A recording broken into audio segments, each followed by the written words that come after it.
कई ਇਹੋ ਜਿਹੇ ਇਨਸਾਨ ਸੀ ਵੀ ਜਿਹੜੀ ਵਰਦੀ ਗੋਲੀ ਦੇ ਵਿੱਚ ਵੀ ਪ੍ਰਸ਼ਾਦਾ ਪਾਣੀ ਪਹੁੰਚਾ ਰਹੇ ਸੀ ਬਾਹਰੋਂ ਕਿਸੇ ਤਰੀਕੇ ਨਾਲ ਸੰਗਤਾਂ ਨੂੰ ਛਕਾ ਰਹੇ ਸੀ। ਸਾਡੇ ਸਾਹਮਣੇ ਜਦੋਂ ਨਿਕਲਿਆ ਨਾ 100-200 ਬੰਦਾ, ਉਹ ਤਾਂ ਉਹਨਾਂ ਸਾਰਾ ਡਾਤਾ, ਮਿੰਟੋ ਮਿੰਟੀ ਕਿਸੇ ਦਾ ਸਿਰ ਉਧਰ ਗਿਆ, ਕਿਸੇ ਦੀ ਬਾਂਹ, ਕਿਸੇ ਦੀ ਲੱਤ, ਮਤਲਬ ਐ ਖਿਲਾਰ ਦਿੱਤੇ ਸਾਰੇ ਉਹਨਾਂ। ਤੇ ਪਾਣੀ ਦੀ ਇੰਨੀ ਜ਼ਿਆਦਾ ਪਿਆਸ ਸੀ, ਇੰਨੀ ਗਰਮੀ ਸੀ, ਉਹ ਪਾਣੀ ਜਿਹੜਾ ਨਾ ਮੁਰਦਿਆਂ ਵਾਲਾ, ਉਹ ਭਰ ਭਰ ਐਂ ਪੀਤਾ। ਜਦੋਂ ਰਾਤ ਫੌਜ ਆਈ ਉਦੋਂ ਬਹੁਤ ਚੀਕਾਂ ਵੱਜੀਆਂ। ਰਾਤ ਫਿਰ ਉਹਨਾਂ ਨੇ ਬੂਹੇ ਭੰਨ ਕੇ, ਖਿੜਕੀਆਂ ਭੰਨ ਕੇ ਅੰਦਰ ਗੋਲੀਆਂ ਚਲਾਈਆਂ ਜਾਂ ਗ੍ਰਨੇਡ ਮਾਰੇ। ਮਤਲਬ ਬਹੁਤ ਬੁਰਾ ਹਾਲ ਕਰਤਾ ਇੱਕ ਵਾਰੀ।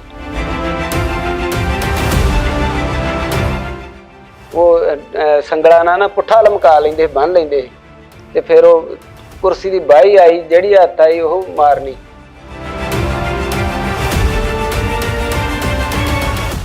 ਗੁਰੂ ਰਾਮਦਾਸ ਸਰਾਂ ਦੇ ਵਿੱਚ ਚੀਕਾਂ ਵੱਜਦੀਆਂ ਸੀ, ਮਤਲਬ 4 ਚੁਫੇਰੇ, ਤੇ ਇੰਨੀ ਕੁ ਦਹਿਸ਼ਤ ਸੀ ਹਰ ਕਮਰੇ 'ਚ।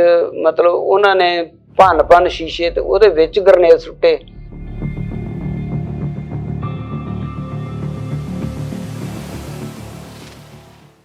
ਵਾਹਿਗੁਰੂ ਜੀ ਕਾ ਖਾਲਸਾ, ਵਾਹਿਗੁਰੂ ਜੀ ਕੀ ਫਤਿਹ। ਸਿੱਖ ਇਤਿਹਾਸ ਦੀ ਜੇ ਗੱਲ ਕਰੀਏ ਤਾਂ ਉਸ ਬਾਰੇ ਜਾਣਕਾਰੀ ਸਾਨੂੰ ਆਪਣੇ ਹੀ ਸਿੱਖ ਇਤਿਹਾਸਕਾਰਾਂ ਤੋਂ ਸ਼ੁਰੂ ਤੋਂ ਹੀ ਮਿਲਦੀ ਰਹੀ ਹੈ। ਭਾਵੇਂ ਉਹ ਗੁਰੂ ਸਾਹਿਬ ਦੇ ਵੇਲੇ ਦੇ ਸਿੱਖ ਰਹੇ ਨੇ, ਜੋ ਗੁਰੂ ਸਾਹਿਬ ਦਾ ਸਰੀਰਕ ਤੌਰ ਤੇ ਨਿੱਘ ਮਾਣਦੇ ਰਹੇ ਨੇ। ਉਸ ਤੋਂ ਬਾਅਦ ਬਾਬਾ ਬੰਦਾ ਸਿੰਘ ਬਹਾਦਰ ਦੀ ਗੱਲ ਕਰੀਏ, ਸਿੱਖ ਮਿਸਲਾਂ ਦੀ ਗੱਲ ਕਰੀਏ, ਘੱਲੂਘਾਰਿਆਂ ਦੀ ਗੱਲ ਕਰੀਏ ਜਾਂ ਖਾਲਸਾ ਰਾਜ ਦੀ ਗੱਲ ਕਰੀਏ, ਉਹਨਾਂ ਸਾਰਿਆਂ ਵੇਲੇ ਦਾ ਇਤਿਹਾਸ ਅਸੀਂ ਆਪਣੇ ਸਿੱਖ ਇਤਿਹਾਸਕਾਰਾਂ ਦੀ ਜ਼ੁਬਾਨੀ ਜਾਂ ਉਹਨਾਂ ਦੀਆਂ ਲਿਖਤਾਂ ਤੋਂ ਜਾਣਦੇ ਰਹੇ ਹਾਂ, ਸੁਣਦੇ ਰਹੇ ਹਾਂ। ਅੱਜ ਵੀ ਜਿਹੜਾ ਅਸੀਂ ਉਸ ਇਤਿਹਾਸ ਨਾਲ ਵਾਹ ਵਾਸਤਾ ਰੱਖਦੇ ਹਾਂ। 1984 ਦੇ ਵਿੱਚ ਜੋ ਘੱਲੂਘਾਰਾ ਵਾਪਰਿਆ, ਜਦੋਂ ਦਰਬਾਰ ਸਾਹਿਬ ਉੱਤੇ ਹਮਲਾ ਕੀਤਾ ਗਿਆ, ਅਕਾਲ ਤਖਤ ਸਾਹਿਬ ਨੂੰ ਢਹਿ ਢੇਰੀ ਕੀਤਾ ਗਿਆ, ਉਸ ਇਤਿਹਾਸ ਦੇ ਵਿੱਚ ਤੇ ਪਿਛਲੇ ਇਤਿਹਾਸ ਦੀਆਂ ਸਿਚੁਏਸ਼ਨਸ ਦੇ ਵਿੱਚ ਇੱਕ ਵੱਡਾ ਫਰਕ ਹੈ। ਇਸ ਹਮਲੇ ਤੋਂ ਬਾਅਦ 1984 ਦੇ ਹਮਲੇ ਤੋਂ ਬਾਅਦ ਅਜਿਹੇ ਹਾਲਾਤ ਬਣੇ ਕਿ ਸਾਨੂੰ ਉਸੇ ਸਰਕਾਰ ਦੇ ਨਾਲ, ਉਸੇ ਸਿਸਟਮ ਦੇ ਵਿੱਚ ਰਹਿਣ ਲਈ ਮਜਬੂਰ ਹੋਣਾ ਪਿਆ, ਜਾਂ ਹੁਣ ਤੱਕ ਅਸੀਂ ਰਹਿ ਰਹੇ ਹਾਂ, ਜਿਸ ਕਾਰਨ ਉਸ ਹਮਲੇ ਦੇ ਜਿਹੜੇ ਨੈਰੇਟਿਵ ਨੇ ਉਹ ਅਖਬਾਰਾਂ ਦੇ ਜ਼ਰੀਏ, ਰਾਜਨੇਤਾਵਾਂ ਦੇ ਜ਼ਰੀਏ, ਸਰਕਾਰ ਦੇ ਜ਼ਰੀਏ ਜਿਵੇਂ ਦੇ ਘੜੇ ਗਏ, ਉਸ ਨਾਲ ਇੱਕ ਵੱਡਾ ਸ਼ੰਕਾ ਵੀ ਪੈਦਾ ਹੋਇਆ, ਜਿਸ ਕਰਕੇ ਹੁਣ ਤੱਕ ਸਾਨੂੰ ਕਈ ਨੁਕਸਾਨ ਝੱਲਣੇ ਪੈਂਦੇ ਨੇ ਜਾਂ ਕਈ ਸਵਾਲਾਂ ਦੇ ਜਵਾਬ ਹਜੇ ਤੱਕ ਕਲੀਅਰ ਨਹੀਂ ਹੋ ਸਕਦੇ।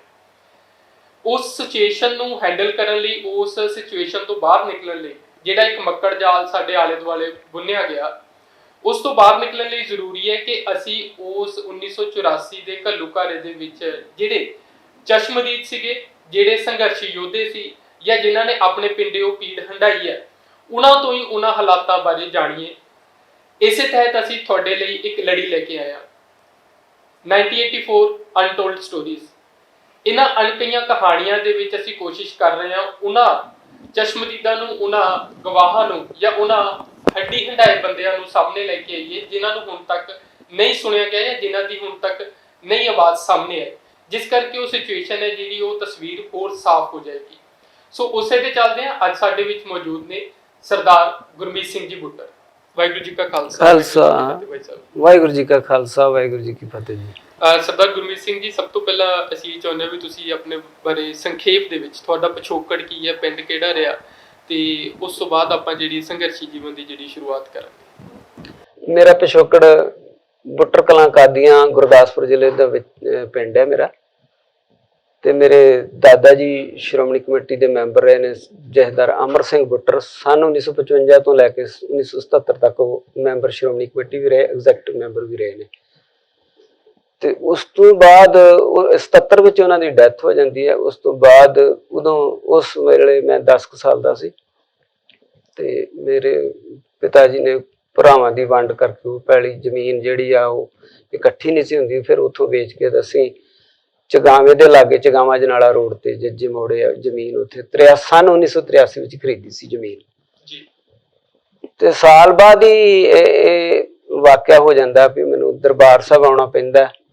ਤੋ ਦਰਬਾਰ ਸਾਹਿਬ ਦੇ ਵਿੱਚ ਜਦੋਂ 1 ਜੂਨ 1984 ਨੂੰ ਮੁੜ ਕੇ ਫਿਰ ਅਟੈਕ ਹੋ ਜਾਂਦਾ। ਮੈਂ 2-4 ਦਿਨ ਪਹਿਲਾਂ ਆਇਆ, 27 ਮਈ ਨੂੰ ਮੈਂ ਦਰਬਾਰ ਸਾਹਿਬ ਆਇਆ, ਜੋ ਕਿ ਮੈਂ ਬਹੁਤ ਅਣਜਾਣ ਸੀ, ਇਸ ਬਾਰੇ ਮੈਨੂੰ ਜਾਣਕਾਰੀ ਨਹੀਂ ਸੀ। ਤੇ ਅਜੇ ਦਰਸ਼ਨ ਕਰਨ ਦਾ ਮੌਕਾ ਜਿਹੜਾ ਉਹ ਪਹਿਲੀ ਵਾਰੀ ਪ੍ਰਾਪਤ ਹੋਇਆ ਸੀ ਜੇ ਆਪਣੀ ਮੈਂ ਹੋਸ਼ ਜਦੋਂ ਸੰਭਲੀ ਹੈ, ਤੇ ਪਹਿਲੀ ਵਾਰੀ ਮੈਂ ਦਰਬਾਰ ਸਾਹਿਬ ਆਇਆ ਜੀ। ਤੁਸੀਂ ਕਹਿੰਦੇ ਵੀ 27 ਮਈ ਨੂੰ 1984 ਨੂੰ ਤੁਸੀਂ ਪਹਿਲੀ ਵਾਰ ਇੱਥੇ ਰਹਿਣ ਲਈ ਆਉਂਦੇ ਹੋ, ਕਿਸ ਕੋਲ ਰਹਿਣ ਲਈ ਆਉਂਦੇ ਹੋ ਤੁਸੀਂ? ਇੱਥੇ ਮੇਰੇ ਨਾ ਮਾਮਾ ਜੀ ਦੇ ਬੇਟੇ ਸੀ, ਸਰਦਾਰ ਹਰਮਿੰਦਰ ਸਿੰਘ ਸੰਧੂ, ਫੈਡਰੇਸ਼ਨ ਦੇ ਜਨਰਲ ਸਕੱਤਰ ਸੀ। ਉਹ ਸੰਤ ਜਰਨੈਲ ਸਿੰਘ ਪਿੰਡਰਾਂ ਵਾਲਿਆਂ ਨਾਲ ਉਹਨਾਂ ਦਾ ਕਾਫੀ ਪਿਆਰ ਸੀ, ਨੇੜਤਾ ਸੀ।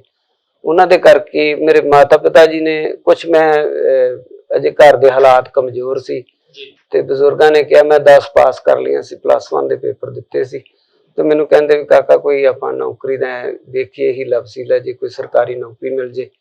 तो फिर हरमिंदर संधू के पिता जी सरदार दल सिंह संधू मेरे मामा जी सी, ते उन्हां को मैनू भेजिया बजुर्गां ने, ते उन्होंने कोई अपना जिहड़ा उन्हां दा कुलीग सी, अफसर सी, जिहड़ा नहर दे महकमे च नौकरी वास्ते रखदा सी, ते मैनू उस पास भेजिया। तो अफसर मैनू कहंदा वी काका तेरी उम्र किन्नी? मैं कहा जी मेरे 17.5 साल उम्र है। ते मैनू कहंदे भी तू 18 साल जिद्दण पूरे हो जाणगे उद्दण आ जी, ते मैं तैनूं एडजस्ट कर लूँगा। तो मैं उस तो बाद मैं घर चल गया, ते बजुर्गां ने फिर हरमिंदर संधू नाल गल करके भी हरमिंदर इहनूं असीं तेरे कोल ही भेज दिंदे आ, जदों इहदे 6 महीने पूरे हो जाणगे ते इहनूं नौकरी ते एडजस्ट वास्ते भेज करवा लई, जां जो भी है उहनूं भेज दी सारी। वो फिर मैं 27 मई नूं इत्थे दरबार साहिब आया, ते चलो उदों नवें थां पहली वारी कणक बीजी, तो चलो सरदा बनदा जिहड़ा आटा मैं लैके नाल आया, मैनूं पता नहीं सी।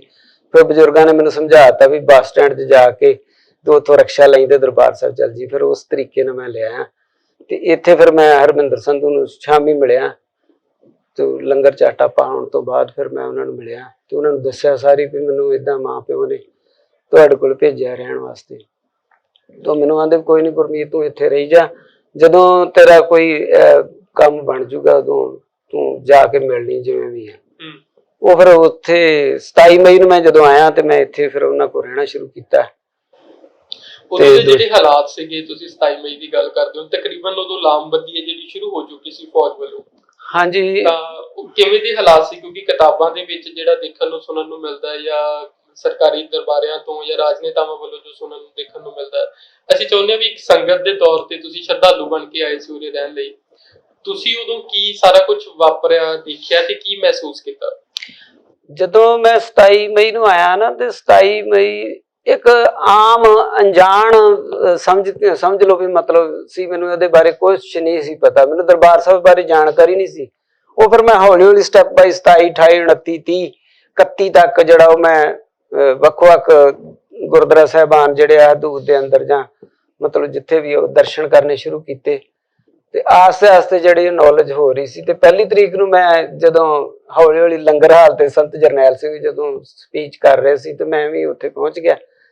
ਤੇ ਉਸ ਤੋਂ ਬਾਅਦ ਫਿਰ ਜਿਹੜੀ ਆ 1 ਤਰੀਕ ਨੂੰ ਹੀ ਗੋਲੀ ਸ਼ੁਰੂ ਹੋ ਜਾਂਦੀ ਹੈ, ਤੇ ਉਹ ਥੰਬਲਿਆਂ ਦੇ ਬਚ ਬਚਾ ਨਾ ਜਿੱਦਾਂ ਦੁਨੀਆ ਨੂੰ ਭੱਗ ਦੜ ਮਚ ਗਈ ਪੂਰੀ। ਤੇ ਉੱਥੋਂ ਫਿਰ ਲੰਗਰ ਚੋਂ ਜਿਹੜਾ ਥੰਬਲਿਆਂ ਦਾ ਊਟ ਆਸਰਾ ਜਿਹਾ ਲੈ ਕੇ ਤੇ ਅਸੀਂ ਗੁਰੂ ਰਾਮਦਾਸ ਰਾਮ ਵਿੱਚ ਮੈਂ ਆ ਗਿਆ। ਤੇ ਉਸ ਤੋਂ ਬਾਅਦ ਆਮ ਜਿਵੇਂ 1 ਤਰੀਕ ਨੂੰ ਹਰਮਿੰਦਰ ਸੰਧੂ ਨੂੰ ਮਿਲੇ ਆ, ਤੇ ਕੋਈ ਗੱਲ ਨਹੀਂ ਹੋਈ। 2 ਨੂੰ ਵੀ ਮਤਲਬ ਇਸ ਤਰ੍ਹਾਂ ਆਮ ਨੋਰਮਲ ਰਿਹਾ। ਤੇ ਜਦੋਂ 3 ਤਰੀਕ ਨੂੰ ਆਮ ਸੰਗਤ ਆ ਰਹੀ ਸੀ, ਗੁਰੂ ਅਰਜਨ ਦੇਵ ਜੀ ਦਾ ਗੁਰਪੁਰਬ ਸੀ, ਦਿਹਾੜਾ ਸੀ, ਸ਼ਹੀਦੀ ਦਿਹਾੜਾ ਸੀ, ਉਹਦੇ ਕਰਕੇ ਜਦੋਂ ਆਮ ਸੰਗਤ ਆ ਰਹੀ, ਆਮ ਵਿਚਰਦੇ ਰਹੇ ਆ, ਤੇ ਕੋਈ ਮੈਨੂੰ ਲੱਗਿਆ ਨਹੀਂਗਾ ਕਿਸੇ ਕਿਸਮ ਦਾ ਕੋਈ ਹਿਲ ਜੁਲ ਜਾਂ ਕੋਈ ਵੀ ਕਾਰਨ ਹੈ ਵੀ ਮੈਂ ਅਣਜਾਣ ਸੀ। ਜਿਹੜੇ ਬੰਦੇ ਚੁਸਤ ਸੀ ਜਾਂ ਦਰੁਸਤ ਸੀ, ਉਹ 3 ਤਰੀਕ ਨੂੰ ਜਦੋਂ ਆਂਦੇ 3 ਤੋਂ 5 ਕਿ ਜਾਂ 5 ਤੋਂ 7 2 ਘੰਟੇ ਕਰਫਿਊ ਖੁੱਲਾ, ਇਹ ਸੁਣਿਆ ਵੀ ਕਰਫਿਊ ਲੱਗ ਗਿਆ 1 ਤਰੀਕ ਨੂੰ। ਤੇ ਕਰਫਿਊ ਖੁੱਲੇ ਦਾ ਜਿਹੜਾ ਉਹ ਮੈਨੂੰ ਨਹੀਂ ਪਤਾ ਲੱਗਾ, ਤੇ ਨਾ ਮੈਨੂੰ ਪਤਾ ਹੀ ਸੀ ਇਹਦੇ ਬਾਰੇ। ਜਦੋਂ ਮੈਂ 7 ਵਜੇ ਤੋਂ ਬਾਅਦ ਹਰਮਿੰਦਰ ਸੰਧੂ ਆਏ, ਇੱਥੇ ਰੈਸਟ ਹਾਊਸ ਦੇ ਵਿੱਚ ਸੀ ਮੈਂ ਉਹਨਾਂ ਦੇ ਕੋਲ ਹੀ, ਇੱਥੇ ਅਕਾਲ ਰੈਸਟ ਹਾਊਸ ਜਿਹੜਾ ਆਪਣੇ ਜਿੱਥੇ ਹੈਗੀ ਨਾ ਗੁਰੂ ਅਰਜਨ ਦੇਵ ਸਰਾਂ, ਇਸ ਜਗ੍ਹਾ ਤੇ ਬਣਿਆ ਹੋਇਆ ਸੀ। ਤੇ ਹਰਮਿੰਦਰ ਸੰਧੂ ਦੀ ਰਿਹਾਇਸ਼ ਇੱਥੇ ਸੀ, ਉਹਨਾਂ ਨੂੰ ਕਮਰਾ ਮਿਲਿਆ ਸੀ, ਤੇ ਉਹਨਾਂ ਦੇ ਕੋਲ ਹੀ ਮੈਂ ਸੀ। ਤੇ ਜਦੋਂ 3 ਤਰੀਕ ਨੂੰ ਮੈਨੂੰ ਉਹਨਾਂ ਨੇ ਸ਼ਾਮ ਨੂੰ ਆਣ ਕੇ ਪੁੱਛਿਆ, ਮੈਨੂੰ ਆਂਦੇ ਗੁਰਮੀਤ ਤੂੰ ਚਲਾ ਜਾਣਾ ਸੀ। ਤੇ ਮੈਂ ਕਿਹਾ ਵੀਰ ਜੀ ਮੈਨੂੰ ਇਹਦੇ ਬਾਰੇ ਜਾਣਕਾਰੀ ਨਹੀਂ ਸੀ। ਤੇ ਮੈਂ ਕਿਹਾ ਮੈਂ ਸਵੇਰੇ ਸਵਾਸਤੇ ਨਿਕਲ ਜਾਊਂਗਾ। ਉਹ ਫਿਰ ਮੈਂ ਸਵੇਰੇ ਸਵਾਸਤੇ ਤਿਆਰ ਹੋਇਆ ਸੀ ਤੜਕੇ 4 ਵਜੇ ਵੀ ਮੈਂ ਨਿਕਲ ਜਾਣਾ ਹੈ। ਤੇ ਉਹ ਮੁੜ ਕੇ 4 ਵਜੇ ਬਹੁਤ ਵੱਡਾ ਫਾਇਰ ਖੁੱਲਿਆ, ਜਿਹੜਾ ਮਤਲਬ ਜਿਵੇਂ ਧਰਤੀ ਹਿਲਾਊ ਫਾਇਰ ਜਿਹਨੂੰ ਕਹਿ ਦਿੰਦੇ ਆ, ਉਹ ਖੁੱਲਿਆ। ਤੇ ਉਸ ਤੋਂ ਬਾਅਦ ਫਿਰ ਚੱਲ ਗਈ ਹੈ, ਮਤਲਬ ਗੋਲੀ ਚੱਲਦੀ ਰਹੀ ਹੈ। ਉਹਦੇ ਬਾਰੇ ਜਾਣਕਾਰੀ ਹੈ ਵੀ ਉਹ ਫਾਇਰ ਕਿਹਦੇ ਪਾਸੇ ਤੋਂ ਖੁੱਲਿਆ ਸੀ ਤੇ ਕਿੱਥੇ ਹੋਇਆ? ਨਹੀਂ, ਇਹ ਨਹੀਂ ਮੈਨੂੰ ਨੌਲੇਜ ਨਹੀਂ ਹੈਗੀ ਕਿ ਕਿੱਧਰੋਂ ਆਇਆ ਇਹ, ਕਿਉਂਕਿ ਮੈਂ ਨਵਾਂ ਹੋਣ ਕਰਕੇ ਮੈਨੂੰ ਦਹਿਸ਼ਤ 'ਚ ਇੰਨਾ ਆ ਗਿਆ ਵੀ ਇਹ ਸਾਰਾ ਵਰਤਾਰਾ ਜਿਹੜਾ ਤੁਸੀਂ ਪਹਿਲੀ ਵਾਰ ਦੇਖਿਆ? ਹਾਂਜੀ, ਪਹਿਲੀ ਵਾਰੀ। ਜਿਹੜੀ ਉਹਦੇ ਸੰਗਤ ਸੀਗੀ ਖਾਸ ਤੌਰ ਤੇ, ਉਹ ਸਾਰੇ ਮਾਹੌਲ ਬਾਰੇ ਕੀ ਸੋਚ ਰਹੀ ਸੀ, ਕੀ ਗੱਲਾਂ ਕਰ ਰਹੀ ਸੀ?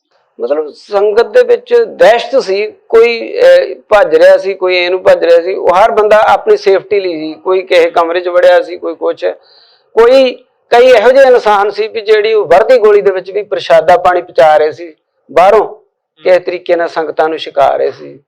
ਕਿਉਂਕਿ ਜਦੋਂ ਇੱਥੋਂ ਕ੍ਰੋਸ ਕਰਦੇ ਆ ਗੁਰੂ ਰਾਮਦਾਸ ਸਰਾਂ ਚੋਂ ਲੰਗਰ ਨੂੰ, ਤਾਂ ਗੋਲੀ ਇੰਨੀ ਜ਼ਿਆਦਾ ਸੀ ਵੀ ਮਤਲਬ ਜਾਣਾ ਬਹੁਤ ਔਖਾ ਸੀ, ਆਮ ਸੰਗਤ ਲਈ ਬਹੁਤ ਜਾਣਾ ਔਖਾ ਸੀ। ਉਹ ਫਿਰ ਜਦੋਂ ਬਾਹਰੋਂ ਆਉਂਦੇ ਪ੍ਰਸ਼ਾਦੇ, ਉਹ ਪਤਾ ਨਹੀਂ ਕਿਹੜੀਆਂ ਭੀੜੀਆਂ ਗਲੀਆਂ ਥਾਣੀ ਲੋਕ ਜਿਹੜਾ ਉਹ ਪਹੁੰਚਾਉਂਦੇ ਸੀ, ਤੇ ਵਧੀਆ ਪ੍ਰਸ਼ਾਦੇ ਆਉਂਦੇ ਸੀ ਸੰਗਤ ਦੇ ਛਕਣ ਵਾਸਤੇ। ਆਲੇ ਦੁਆਲੇ ਦੀ ਜਿਹੜੀ ਸੰਗਤ ਹੈ ਦਰਬਾਰ ਸਾਹਿਬ ਦੀ, ਉਹ ਪ੍ਰਸ਼ਾਦਾ ਪਹੁੰਚਾ ਰਹੀ ਸੀ? ਹਾਂਜੀ, ਠੀਕ ਹੈ। ਤੇ ਲੰਗਰ 'ਚ ਵੀ ਚੱਲਦਾ ਹੋਏਗਾ, ਪਰ ਮੈਂ ਉਧਰ ਗਿਆ ਨਹੀਂ। ਜਿਉਂ ਗੋਲੀ ਸ਼ੁਰੂ ਹੋਈ ਮੈਂ ਨਹੀਂ ਕ੍ਰਾਸ ਨਹੀਂ ਕੀਤੀ ਲੰਗਰ ਦੀ ਪਰਿਕਰਮਾ, ਮੈਂ ਉਧਰ ਮਤਲਬ ਲੰਗਰ ਵਾਲੀ ਸਾਈਡ ਕ੍ਰਾਸ ਨਹੀਂ ਕੀਤੀ। ਮੈਂ ਗੁਰੂ ਰਾਮਦਾਸ ਸਰਾਂ ਦੇ ਵਿੱਚ ਹੀ ਰਿਹਾ ਜਾ। 4 ਤਰੀਕ ਨੂੰ ਜਦੋਂ ਹਮਲਾ ਹੁੰਦਾ ਹੈ, ਉਸ ਤੋਂ ਬਾਅਦ ਫਿਰ ਤੁਸੀਂ ਲੰਗਰ ਪਾਣੀ ਹੋ ਜਾਂਦਾ ਹੈ, ਉਸ ਤੋਂ ਬਾਅਦ ਤੁਹਾਡਾ ਕੀ ਰੁਟੀਨ ਰਹਿੰਦੀ ਹੈਗੀ ਹੈ?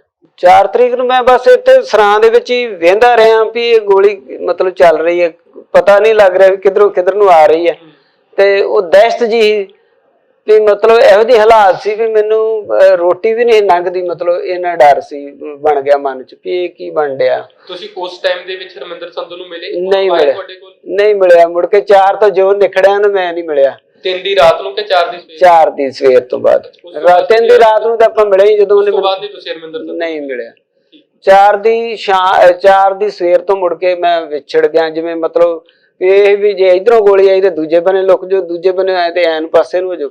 ਬਸ ਇਹੋ ਹੀ ਆ ਵੀ ਆਪਣੇ ਬਚਾਅ ਜੇ 'ਚ ਹੀ ਰਿਹਾ। ਤੇ ਜਾਂ ਮੈਂ ਦੇਖਦਾ ਰਿਹਾ, ਜਿਵੇਂ ਸਾਹਮਣੇ ਟੈਂਕੀ ਸੀ ਗੁਰੂ ਰਾਮਦਾਸ ਸਰਾਂ ਦੇ ਵਿੱਚ, ਉੱਥੇ ਲਗਾਤਾਰ ਗੋਲੇ ਵੱਜ ਰਹੇ ਸੀ, ਤੇ ਉਹ ਦੇਖਦਾ ਰਿਹਾ। ਜਦੋਂ ਟੁੱਟ ਗਈ ਹੈ ਤੇ 4 ਤਰੀਕ ਨੂੰ 4 ਕੁ ਬੰਦੇ ਮਰੇ ਵੀ ਹੈ, ਜਿਨ੍ਹਾਂ ਦੇ ਸੰਸਕਾਰ ਗੁਰੂ ਰਾਮਦਾਸ ਸਰਾਂ ਦੇ ਵਿੱਚ ਹੋਏ ਨੇ, ਉਹ ਮੈਂ ਅੱਖੀਂ ਦੇਖੇ। ਹਾਂਜੀ, 4 ਤਰੀਕ ਨੂੰ ਹੀ ਸੰਸਕਾਰ? ਨਾ, ਪਹਿਲੀ ਤਰੀਕ ਨੂੰ। ਪਹਿਲੀ ਨੂੰ ਜਿਹੜੇ ਮਰੇ ਆ ਨਾ, ਉਹਨਾਂ ਦਾ ਵੀ ਮੈਂ ਸੰਸਕਾਰ ਜਿਹੜਾ ਉਹ ਇੱਥੇ ਦੇਖਿਆ। ਉਹ ਕਿੱਥੇ ਮਰੇ ਸੀਗੇ, ਕਿੱਥੇ ਸ਼ਹੀਦ ਹੋਏ ਸੀ? ਇਹ ਨਹੀਂ ਪਤਾ ਕਿੱਥੋਂ ਸਾਰੇ ਪਾਸਿਓਂ ਤੋਂ ਫੜ ਕੇ ਲਿਆ ਕੇ ਤੇ ਇੱਥੇ 4 ਸੰਸਕਾਰ ਕੀਤੇ 1 ਜੂਨ ਨੂੰ ਜਿਹੜੇ। 1 ਜੂਨ? ਹਾਂਜੀ, ਠੀਕ ਹੈ। ਤੇ ਮੁੜ ਕੇ 4 ਤਰੀਕ ਨੂੰ ਜਦੋਂ ਟੈਂਕੀ ਤੇ ਫਾਇਰ ਕਰਦੇ ਉਹ ਪਾਣੀ ਜਦੋਂ ਫਿਰ ਟੁੱਟ ਗਈ ਹੈ ਟੈਂਕੀ, ਉਹ ਸਾਰਾ ਪਾਣੀ ਜਿਹੜਾ ਗੁਰੂ ਰਾਮਦਾਸ ਸਰਾਂ ਦੇ ਵਿੱਚ ਨੀਵਾਂ ਥਾਂ ਸੀ, ਉੱਥੇ ਇਕੱਠਾ ਹੋ ਗਿਆ। ਤੋ ਮਤਲਬ ਮੌਜੂਦ ਸੀ ਉੱਥੇ? ਹਾਂਜੀ, ਸਰਾਂ ਤੇ ਬਹੁਤ ਭਰੀ ਸੀ। ਗੁਰੂ ਰਾਮਦਾਸ ਸਰਾਂ ਦੇ ਕਮਰੇ ਜਿਹੜੇ ਉਹ ਬੜੇ ਭਰੇ ਹੋਏ ਸੀ। ਤੇ 4 ਤਰੀਕ ਨੂੰ ਮੈਂ ਤਾਂ ਜਿੱਥੇ ਅਲਮਾਰੀਆਂ ਵਗੈਰਾ ਇਸ਼ੂ ਕਰਦੇ ਨੇ, ਮੈਂ ਉੱਥੇ ਆਟੇ ਵਾਲੀਆਂ ਬੋਰੀਆਂ ਲੱਗੀਆਂ ਸੀ। ਮੈਂ ਤਾਂ ਫਿਰ ਉਧਰ ਜ਼ਿਆਦਾ ਰਾਤ ਨੂੰ ਜਿਹੜਾ ਉੱਥੇ ਆਣ ਵੜਨਾ, 4 ਨੂੰ ਵੀ 5 ਦੀ ਰਾਤ ਨੂੰ ਜਾ ਕੇ ਮੁੜ ਕੇ ਫੌਜ ਅੰਦਰ ਆਈ ਹੈ, ਤੇ ਉਦੋਂ ਵੀ ਅਸੀਂ ਉੱਥੇ ਲੁਕ ਗਏ ਆ।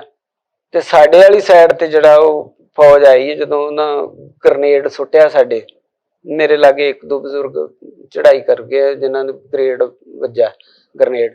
ਮੈਂ ਥੋੜਾ ਜਿਹਾ ਬੋਰੀਆਂ ਦੀਆਂ ਵਿੱਥ ਜੀ 'ਚ ਵੜ ਗਿਆ, ਤੇ ਉਹ ਮੇਰੇ ਸਿਰਫ ਇੱਕ ਕੈਂਕਰ ਜੀ ਲੱਗੀ ਆ ਅਰਕ ਤੇ, ਹੋਰ ਕੁਛ ਨਹੀਂ ਹੋਇਆ। ਨਾਲ 2-3 ਹੋਰ ਹੈਗੇ ਸੀ। ਤੇ ਰਾਤ ਜਿਹੜਾ ਹਾਲਾਤ ਸੀ ਨਾ, ਉਹ ਬਹੁਤ ਗਰਮੀ ਸੀ, ਤੇ ਇੰਨਾ ਮੁੜਕਾ ਆਉਂਦਾ ਸੀ, ਤੇ ਪਾਣੀ ਜਿਹੜਾ ਮੂੰਹ ਸੁੱਕਦਾ ਸੀ, ਪਿਆਸ, ਪਾਣੀ ਨਹੀਂ ਹੈਗਾ ਪੀਣ ਨੂੰ। ਉਹ ਫਿਰ ਮੇਰੇ ਲਾਗੇ ਹੋਰ ਕੋਈ ਸਿੰਘ ਹੈਗੇ, ਉਹਦੇ ਕੋਲ ਗੰਢਾ ਹੈ, ਉਹ ਗੰਢਾ ਥੋੜਾ ਜਿਹਾ ਤੋੜ ਉਹਨੇ ਦੇਣਾ, ਜਿਹੜਾ ਮਤਲਬ ਲਾਗੇ ਜਿਹੜੇ 2-3 ਜਾਣੇ ਆਪਾਂ ਨੂੰ ਸਾਰਿਆਂ ਨੂੰ, ਤੇ ਇਹਨੂੰ ਚੂਸੋ, ਗੰਢਾ ਮੂੰਹ 'ਚ ਚੂਸੀ ਜਾਣਾ, ਜਿਹਦੇ ਨਾਲ ਥੋੜਾ ਜਿਹਾ ਜਿਹੜਾ ਮੂੰਹ ਸੁੱਕਦਾ ਹੈ ਉਹ। ਤੇ ਏਦਾਂ ਕਰਕੇ ਜਿਹੜੀ ਉਹ ਟਾਈਮ ਪਾਸ ਹੋਇਆ। ਤੇ ਜਦੋਂ ਅਸੀਂ ਇਹ 4 ਤਰੀਕ ਦੀ ਰਾਤ ਦੀ ਗੱਲ ਹੈ, ਮੁੜ ਕੇ 5 ਤਰੀਕ ਨੂੰ ਜਦੋਂ ਆਈਆਂ, ਇਹ 5 ਨੂੰ ਉਹਨਾਂ ਨੇ ਸੁੱਟਿਆ ਗੋਲੇ ਵਗੈਰਾ। ਤੇ ਮਤਲਬ ਉਦੋਂ ਹਾਲਾਤ ਇਹ ਵੀ ਚੀਕਾਂ, ਗੁਰੂ ਰਾਮਦਾਸ ਸਰਾਂ ਦੇ ਵਿੱਚ ਚੀਕਾਂ ਵੱਜਦੀਆਂ ਸੀ, ਮਤਲਬ 4 ਚੁਫੇਰੇ, ਤੇ ਇੰਨੀ ਕੁ ਦਹਿਸ਼ਤ ਸੀ ਹਰ ਕਮਰੇ 'ਚ। ਮਤਲਬ ਉਹਨਾਂ ਨੇ ਭੰਨ ਸ਼ੀਸ਼ੇ, ਤੇ ਉਹਦੇ ਵਿੱਚ ਗਰਨੇਡ ਸੁੱਟੇ, ਕਿੰਨੇ ਕਿੰਨੇ ਨੌਜਵਾਨ ਦੱਸ ਮਤਲਬ ਪਤਾ ਲੱਗਦਾ ਵੀ ਕਮਰਿਆਂ ਦੇ ਵਿੱਚ ਸੀ, ਧੂਆਂ ਨਿਕਲ ਰਿਹਾ ਸੀ ਕਮਰਿਆਂ 'ਚ। ਜਦੋਂ ਸਾਨੂੰ 5 ਤਰੀਕ ਨੂੰ ਅਸੀਂ ਦੇਖਿਆ ਸਾਰਾ, 5 ਨੂੰ ਵੀ ਦੇਖਦੇ ਰਹੇ ਤੇ ਰਾਤ ਨੂੰ 5 ਦੀ ਰਾਤ ਨੂੰ ਜਿਹੜੀਆਂ ਗੱਡੀਆਂ ਆਈਆਂ ਨੇ ਤੇ 6 ਨੂੰ ਮੁੜ ਕੇ ਫਿਰ ਅਸੀਂ ਗ੍ਰਿਫਤਾਰ ਹੋਏ ਹਾਂ। ਸਵੇਰੇ ਤਕਰੀਬਨ 7 ਵਜੇ ਗ੍ਰਿਫਤਾਰ ਹੋਏ ਹਾਂ। ਉਹ ਵੀ ਅਸੀਂ ਉਦੋਂ ਜਿਹੜਾ ਅਲਮਾਰੀਆਂ ਵਾਲਾ ਖਾਨਾ ਇਧਰੋਂ ਝਰਨੇ ਥਾਣੀ ਇੱਕ ਜਾਣੇ ਨੇ ਦੇਖਿਆ ਕਿ ਉਹਨਾਂ ਨੇ ਗ੍ਰਿਫਤਾਰ ਕਰਕੇ ਬਿਠਾਏ ਆ ਕੁਛ ਲੋਕ। ਫਿਰ ਅਸੀਂ 3-4 ਦਿਨ ਨਿਕਲੇ, 2-3 ਬੀਬੀਆਂ ਸੀ ਤੇ 2 ਕੀ ਬੰਦੇ, 2-3 ਹੀ ਆਪਣੇ ਬੰਦੇ ਸੀ। ਫੌਜ ਵੱਲੋਂ ਪਹਿਲਾਂ ਸੰਗਤ ਨੂੰ ਗ੍ਰੇਨੇਡਾਂ ਦੇ ਨਾਲ, ਗੋਲੀਆਂ ਦੇ ਨਾਲ ਮਾਰਿਆ ਗਿਆ। ਗ੍ਰਿਫਤਾਰ 6 ਤਰੀਕ ਨੂੰ ਕੀਤਾ ਗਿਆ। ਹਾਂਜੀ, 6 ਨੂੰ ਕੀਤਾ ਗਿਆ। ਜਿਹੜੀ ਉੱਥੇ ਸੰਗਤ ਮੌਜੂਦ ਸੀਗੀ, ਕੋਈ ਅੰਦਾਜ਼ਾ ਤੁਹਾਨੂੰ ਵੀ ਕਿੰਨੀ ਗਿਣਤੀ ਦੇ ਵਿੱਚ ਸੰਗਤ ਹੈ ਜਿਹੜੀ ਫੌਜ ਵੱਲੋਂ ਮਾਰ ਦਿੱਤੀ ਗਈ? ਫੌਜ ਵੱਲੋਂ ਤੇ ਮੇਰਾ ਖਿਆਲ ਗਿਣਤੀ ਕੋਈ ਨਹੀਂ, ਸਾਡੇ ਹੁੰਦਿਆਂ ਇੰਨੀਆਂ ਮਾਵਾਂ ਮਰੀਆਂ ਸੀ ਤੇ ਉਹਨਾਂ ਦੇ ਉੱਤੇ ਛੋਟੇ ਛੋਟੇ ਬੱਚੇ ਮਰੇ ਪਏ ਸੀ। ਕਈ ਬੱਚੇ ਉਹਨਾਂ ਨੇ ਚੁੱਕ ਚੁੱਕ ਕੰਧਾਂ ਨਾਲ ਮਾਰੇ, ਅਸੀਂ ਅੱਖੀ ਦੇਖਦੇ ਰਹੇ ਹਾਂ। ਤੇ ਉਦੋਂ ਉਸ ਵੇਲੇ ਦਾ ਸੀਨ ਇਹ ਚੇਤਾ ਆਉਂਦਾ ਜਿੱਦਾਂ ਮੀਰ ਮਨੂੰ ਦੀਆਂ ਅਸੀਂ ਸੁਣਦੇ ਹੁੰਦੇ ਹਾਂ ਕਹਾਣੀਆਂ ਵੀ ਮੀਰ ਮਨੂੰ ਨੇ ਵਾਢੀਆਂ ਲੱਖ ਪਾਈਆਂ। ਉਹ ਚੀਜ਼ਾਂ ਜਿਹੜੀਆਂ ਨਾ ਉਹ ਸਾਡੇ ਅੱਖੀ ਮਹਿਸੂਸ ਹੁੰਦਾ ਹੈ। ਸਾਨੂੰ ਇਹ ਛੋਟੇ ਹੁੰਦਿਆਂ ਦੇ ਚਲੋ ਬਜ਼ੁਰਗਾਂ ਨੇ ਸਾਨੂੰ ਦੱਸਣਾ ਤੇ ਉਹਦੀ ਉਹ ਮਿਸਾਲ ਜਿਹੜੀ ਉਹ ਸਾਹਮਣੇ ਦਿਖਦੀ ਸੀ ਵੀ ਆਹ ਕੁਝ ਹੋਇਆ। ਤੇ ਨਿੱਕੇ ਨਿੱਕੇ ਬੱਚੇ ਮਰੇ, ਮਾਵਾਂ ਮਰੀਆਂ ਪਈਆਂ ਤੇ ਬਹੁਤ ਬੁਰਾ ਹਾਲ ਸੀ। ਮੇਰੇ ਹੁੰਦਿਆਂ ਇੱਕ ਵਾਰੀ ਇੱਕ ਭੋਰਾ ਸਾਹਿਬ ਥੱਲੇ, ਭੋਰਾ ਸਾਹਿਬ ਦੇ ਵਿੱਚੋਂ ਘੱਟੋ ਘੱਟ 100-200 ਬੰਦਾ ਨਿਕਲਿਆ ਹੋਣਾ, ਜਿਹੜਾ ਉਹਨਾਂ ਨੇ ਥੱਲੇ ਬਿਠਾ ਕੇ ਗਰਨੇਡਾਂ ਨਾਲ ਮਾਰਤਾ। ਥੱਲੇ ਵੀ ਲਾਗੇ ਵੀ ਥੰਮਲਿਆਂ ਨਾਲ ਖਲੋਤੇ ਗੰਨਾਂ ਵਾਲੇ ਤੇ ਉੱਤੋਂ ਵੀ ਗਰਨੇਡ ਵੱਜਦੇ। ਉਹ ਸਾਡੇ ਵੇਂਹਦਾ ਹੀ ਉਹਨਾਂ ਨੇ ਸਾਨੂੰ, ਜਦੋਂ ਅਸੀਂ ਤੇ 3-4 ਜਾਣੇ, ਸਾਨੂੰ ਤੇ ਗ੍ਰਿਫਤਾਰ ਕਰਕੇ ਤੇ ਉਹਨਾਂ ਬਿਠਾ ਲਿਆ, ਲੀੜੇ ਲੂੜੇ ਲਵਾ ਲਏ, ਸਾਰਾ ਕੁਛ, ਕਿਰਪਾਨ ਸਾਰਾ ਕੁਛ ਲਵਾ ਲਿਆ ਸੀ। ਤੇ ਜਦੋਂ ਬਰਾਂਡੇ ਜਿਹੇ 'ਚ ਬਿਠਾ ਲਿਆ ਸਾਨੂੰ ਤੇ ਉਹ ਸਾਡੇ ਸਾਹਮਣੇ ਜਦੋਂ ਨਿਕਲਿਆ ਨਾ 100-200 ਬੰਦਾ, ਉਹ ਤੇ ਉਹਨਾਂ ਸਾਰਾ ਡਾਤਾ। ਮਿੰਟੋ ਮਿੰਟੀ ਕਿਸੇ ਦਾ ਸਿਰ ਉਧਰ ਗਿਆ, ਕਿਸੇ ਦੀ ਬਾਂਹ, ਕਿਸੇ ਦੀ ਲੱਤ, ਮਤਲਬ ਐ ਖਿਲਾਰ ਦਿੱਤੇ ਸਾਰੇ ਉਹਨਾਂ 100-200 ਜਿਹੜਾ ਮੌਕੇ ਤੇ ਸੀ। ਤੇ ਸਾਹਮਣੇ 4 ਚੁਫੇਰੇ ਜਿਵੇਂ ਖੂਨ ਹੀ ਖੂਨ ਸੀ। ਕੋਈ ਮਤਲਬ ਇਹ ਕੋਈ ਲੱਗਦਾ ਨਹੀਂ ਕੋਈ ਸਾਫ਼ ਜਗ੍ਹਾ ਹੋਵੇ। ਤੇ ਮਨ ਜਿਹੜਾ ਇੰਨਾ ਦਹਿਸ਼ਤ ਨਾਲ ਸੀ ਵੀ ਬਹੁਤੇ ਜਦੋਂ 100-150 ਬੰਦਾ, 100 ਕੁ ਹੋਊਗਾ ਜਾਂ 150 ਹੋਊਗਾ ਬੰਦਾ, ਉਹ ਫੜ ਕੇ ਜਿਹੜਾ ਬਰਾਂਡੇ 'ਚ ਬਿਠਾਇਆ ਸੀ, ਉਹਨਾਂ ਦੇ ਵਿੱਚ ਵੀ ਬੰਦੇ ਮਰੇ ਲੇਟੇ ਸੀ। ਬੈਠਿਆਂ ਦੇ ਵਿੱਚ ਬੰਦੇ ਮਰੇ ਪਏ ਸੀ। ਤੇ ਪਾਣੀ ਦਾ ਟੁੱਟ ਕੇ ਟੈਂਕੀ ਦਾ ਪਾਣੀ ਸਾਰਾ ਉੱਥੇ ਇਕੱਠਾ ਹੋਇਆ ਹੈ ਤੇ ਪਾਣੀ ਦੀ ਇੰਨੀ ਜ਼ਿਆਦਾ ਪਿਆ ਸੀ, ਇੰਨੀ ਗਰਮੀ ਸੀ ਕਿ ਉਹ ਪਾਣੀ ਜਿਹੜਾ ਨਾ ਮੁਰਦਿਆਂ ਵਾਲਾ, ਉਹ ਭਰ ਅਸੀਂ ਪੀਤਾ। ਕੌਲੇ ਹੋਰ ਕੋਈ ਪਾਣੀ ਦਾ ਇੰਤਜ਼ਾਮ ਨਹੀਂ ਹੈਗਾ।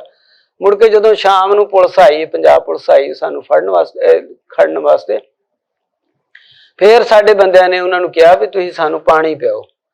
ਲਾਸ਼ਾਂ ਚੁੱਕਣੀਆਂ ਸੀ, ਉਹਨਾਂ ਨੇ ਲਾਸ਼ਾਂ ਚੁੱਕਣ ਵਾਸਤੇ ਆਏ ਨੇ ਤੇ ਸਾਡੇ ਬੰਦੇ ਆਪ ਲਾਸ਼ਾਂ ਚੁੱਕਣ ਲੱਗੇ ਵੀ ਅਸੀਂ ਚੁੱਕੀ ਜਾਂਦੇ ਹਾਂ ਤੇ ਤੁਸੀਂ ਸਾਨੂੰ ਪਾਣੀ ਪਿਆਓ। ਪੰਜਾਬ ਪੁਲਿਸ ਹੀ ਉਹ ਟੱਪ ਭਰ ਕੇ ਲਈ ਆਉਂਦੇ ਸੀ ਤੇ ਆਉਂਦਿਆਂ ਸਾਰ ਪਾਣੀ ਖਤਮ ਹੋ ਜਾਂਦਾ, ਜਿੰਨਾ ਟੱਪ ਲਿਆਉਂਦੇ ਫਿਰ ਮੁੱਕ ਜਾਂਦਾ। ਇੰਨੀ ਪਿਆਸ ਸੀ ਲੋਕਾਂ ਨੂੰ, ਇੰਨੀ ਜ਼ਿਆਦਾ ਗਰਮੀ ਸੀ।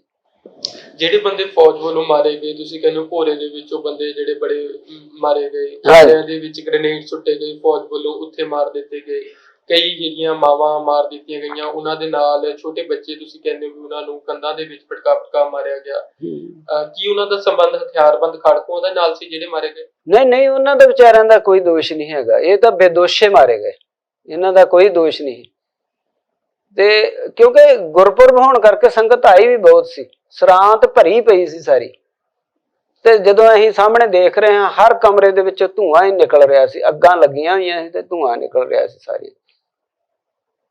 ਕਿਉਂਕਿ ਜਦੋਂ ਰਾਤ ਫੌਜ ਆਈ ਉਦੋਂ ਬਹੁਤ ਚੀਕਾਂ ਵੱਜੀਆਂ। ਰਾਤ ਫਿਰ ਉਹਨਾਂ ਨੇ ਬੂਹੇ ਭੰਨ ਕੇ, ਖਿੜਕੀਆਂ ਭੰਨ ਕੇ ਅੰਦਰ ਗੋਲੀਆਂ ਚਲਾਈਆਂ ਜਾਂ ਗ੍ਰਨੇਡ ਮਾਰੇ।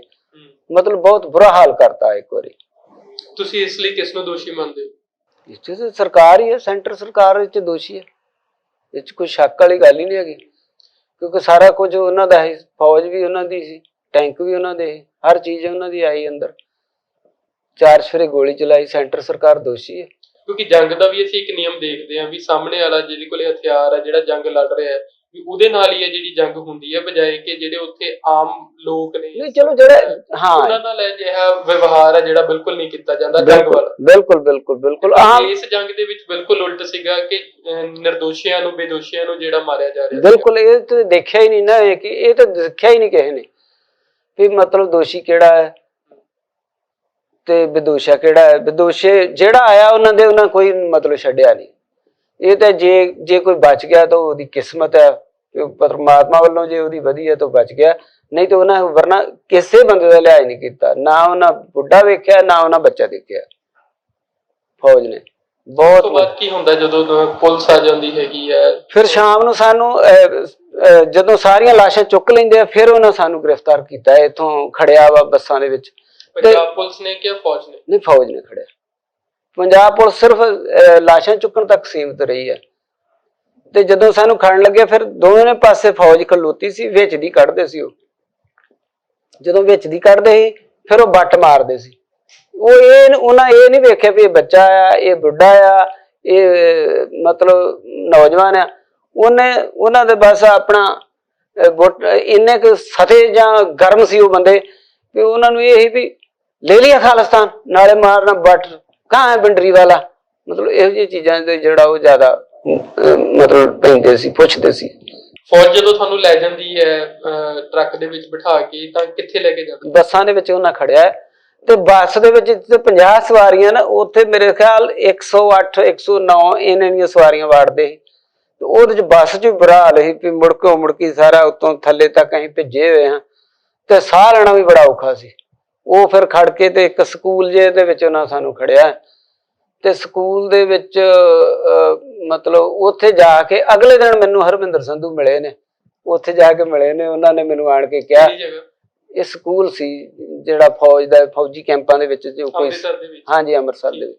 ਉੱਥੇ ਫਿਰ ਮੈਨੂੰ ਹਰਵਿੰਦਰ ਸੰਧੂ ਮਿਲੇ ਆ ਤੇ ਮੈਨੂੰ ਕਹਿ ਕੇ ਆਏ ਆ, ਮੈਨੂੰ ਲੱਭ ਕੇ। ਫਿਰ ਉਹਨਾਂ ਮੈਨੂੰ ਕਿਹਾ ਵੀ ਗੁਰਮੀਤ ਇੱਥੇ ਇਹ ਖਿਆਲ ਰੱਖੀ ਵੀ ਮੇਰਾ ਨਾਂ ਨਾ ਲਈ, ਕੁੱਟ ਬਹੁਤ ਪੈਣੀ ਹੈ ਤੈਨੂੰ। ਤੇ ਮੈਂ ਕਿਹਾ ਵੀਰ ਜੀ ਠੀਕ ਹੈ, ਮੈਨੂੰ ਨਹੀਂ ਪਤਾ, ਠੀਕ ਹੈ ਮੈਂ ਨਹੀਂ ਲੈਂਦਾ। ਪਰ ਕਾਰਨ ਇਹ ਵੀ ਮੁੜ ਕੇ ਜਦੋਂ ਉੱਥੇ ਫਿਰ ਫੌਜ ਨੇ ਇਨਕੁਆਇਰੀ ਸ਼ੁਰੂ ਕੀਤੀ, ਪਹਿਲਾਂ ਸਕੂਲ ਦੇ ਵਿੱਚ ਵੀ ਥੋੜੀ ਸ਼ੁਰੂ ਕੀਤੀ ਸੀ, ਮੁੜ ਕੇ ਹੌਲੀ ਹੌਲੀ ਉਹਨਾਂ ਇੱਕ ਹੋਰ ਜਿਹੜਾ ਕੈਂਪ ਫੌਜੀ ਹੈਗਾ ਸੀ, ਜਿਹੜੀਆਂ ਫੌਜੀ ਛਾਉਣੀਆਂ ਉਹਦੇ ਚ ਸ਼ਿਫਟ ਕਰਤਾ। ਉੱਥੇ ਸਕੂਲ ਦੇ ਵਿੱਚ ਜਿਹੜਾ ਕੈਂਪ ਲਾਇਆ ਗਿਆ ਉੱਥੇ ਕਿੰਨੀ ਦੇਰ ਰੱਖਿਆ ਗਿਆ ਤੁਹਾਨੂੰ? ਉੱਥੇ ਤਕਰੀਬਨ ਮਹੀਨਾ ਡੇਢ ਮਹੀਨਾ ਰਹੇ ਉੱਥੇ ਸਕੂਲ ਦੇ ਵਿੱਚ। ਅੱਛਾ, ਕੀ ਪੁੱਛ ਪੜਤਾਲ ਹੁੰਦੀ ਸੀਗੀ? ਪੁੱਛ ਪੜਤਾਲ ਇਹੋ ਹੀ ਪੁੱਛਦੇ ਵੀ ਕਿੱਥੇ ਕਿੱਥੇ ਮੋਰਚੇ ਨੇ, ਕਿੱਥੇ ਸੰਤ ਜਰਨੈਲ ਸਿੰਘ ਨੂੰ ਜਾਣਦੇ ਹੋ ਭਿੰਡਰਾਲੇ ਨੂੰ? ਜੇ ਜਾਣਦੇ ਆ ਤੇ ਤਾਂ ਵੀ ਕੁੱਟ ਪੈਂਦੀ, ਜੇ ਤੁਸੀਂ ਆਂਦੇ ਵੀ ਜਾਣਦੇ ਨਹੀਂ ਤੂੰ ਆਂਦੇ ਵੀ ਤੁਸੀਂ ਆਏ ਤੇ ਜਾਣਦੇ ਕਿਉਂ ਨਹੀਂ, ਤਾਂ ਵੀ ਕੁੱਟ ਪੈਂਦੀ। ਅੰਮ੍ਰਿਤ ਛਕਿਆ ਤੇ ਤਾਂ ਵੀ ਕੁੱਟ ਪੈਂਦੀ, ਜੇ ਨਹੀਂ ਛਕਿਆ ਤੇ ਕਿਉਂ ਨਹੀਂ ਛਕਿਆ, ਤੁਸੀਂ ਇੱਥੇ ਆਏ ਤਾਂ ਵੀ ਕੁੱਟ ਪੈਂਦੀ। ਮਤਲਬ ਹਰ ਚੀਜ਼ ਤੋਂ ਹਰ ਪਾਸੇ ਤੋਂ ਟਾਰਚਰ ਕਰਦੇ। ਜੇ ਰੋਟੀ ਜੇ ਖਾਣਾ ਖਵਾਉਣਾ ਫੌਜ ਨੇ ਤਾਂ ਦੋਵੇਂ ਪਾਸੇ ਇਧਰ ਕੁੱਤੇ ਖਵੜ ਕੇ ਖਲੋ ਜਾਣਾ, ਇਧਰੋਂ ਵੀ ਤੇ ਇਧਰੋਂ ਵਿੱਚ ਘਾਂ ਦੀ ਨਿਗਾਉਣਾ।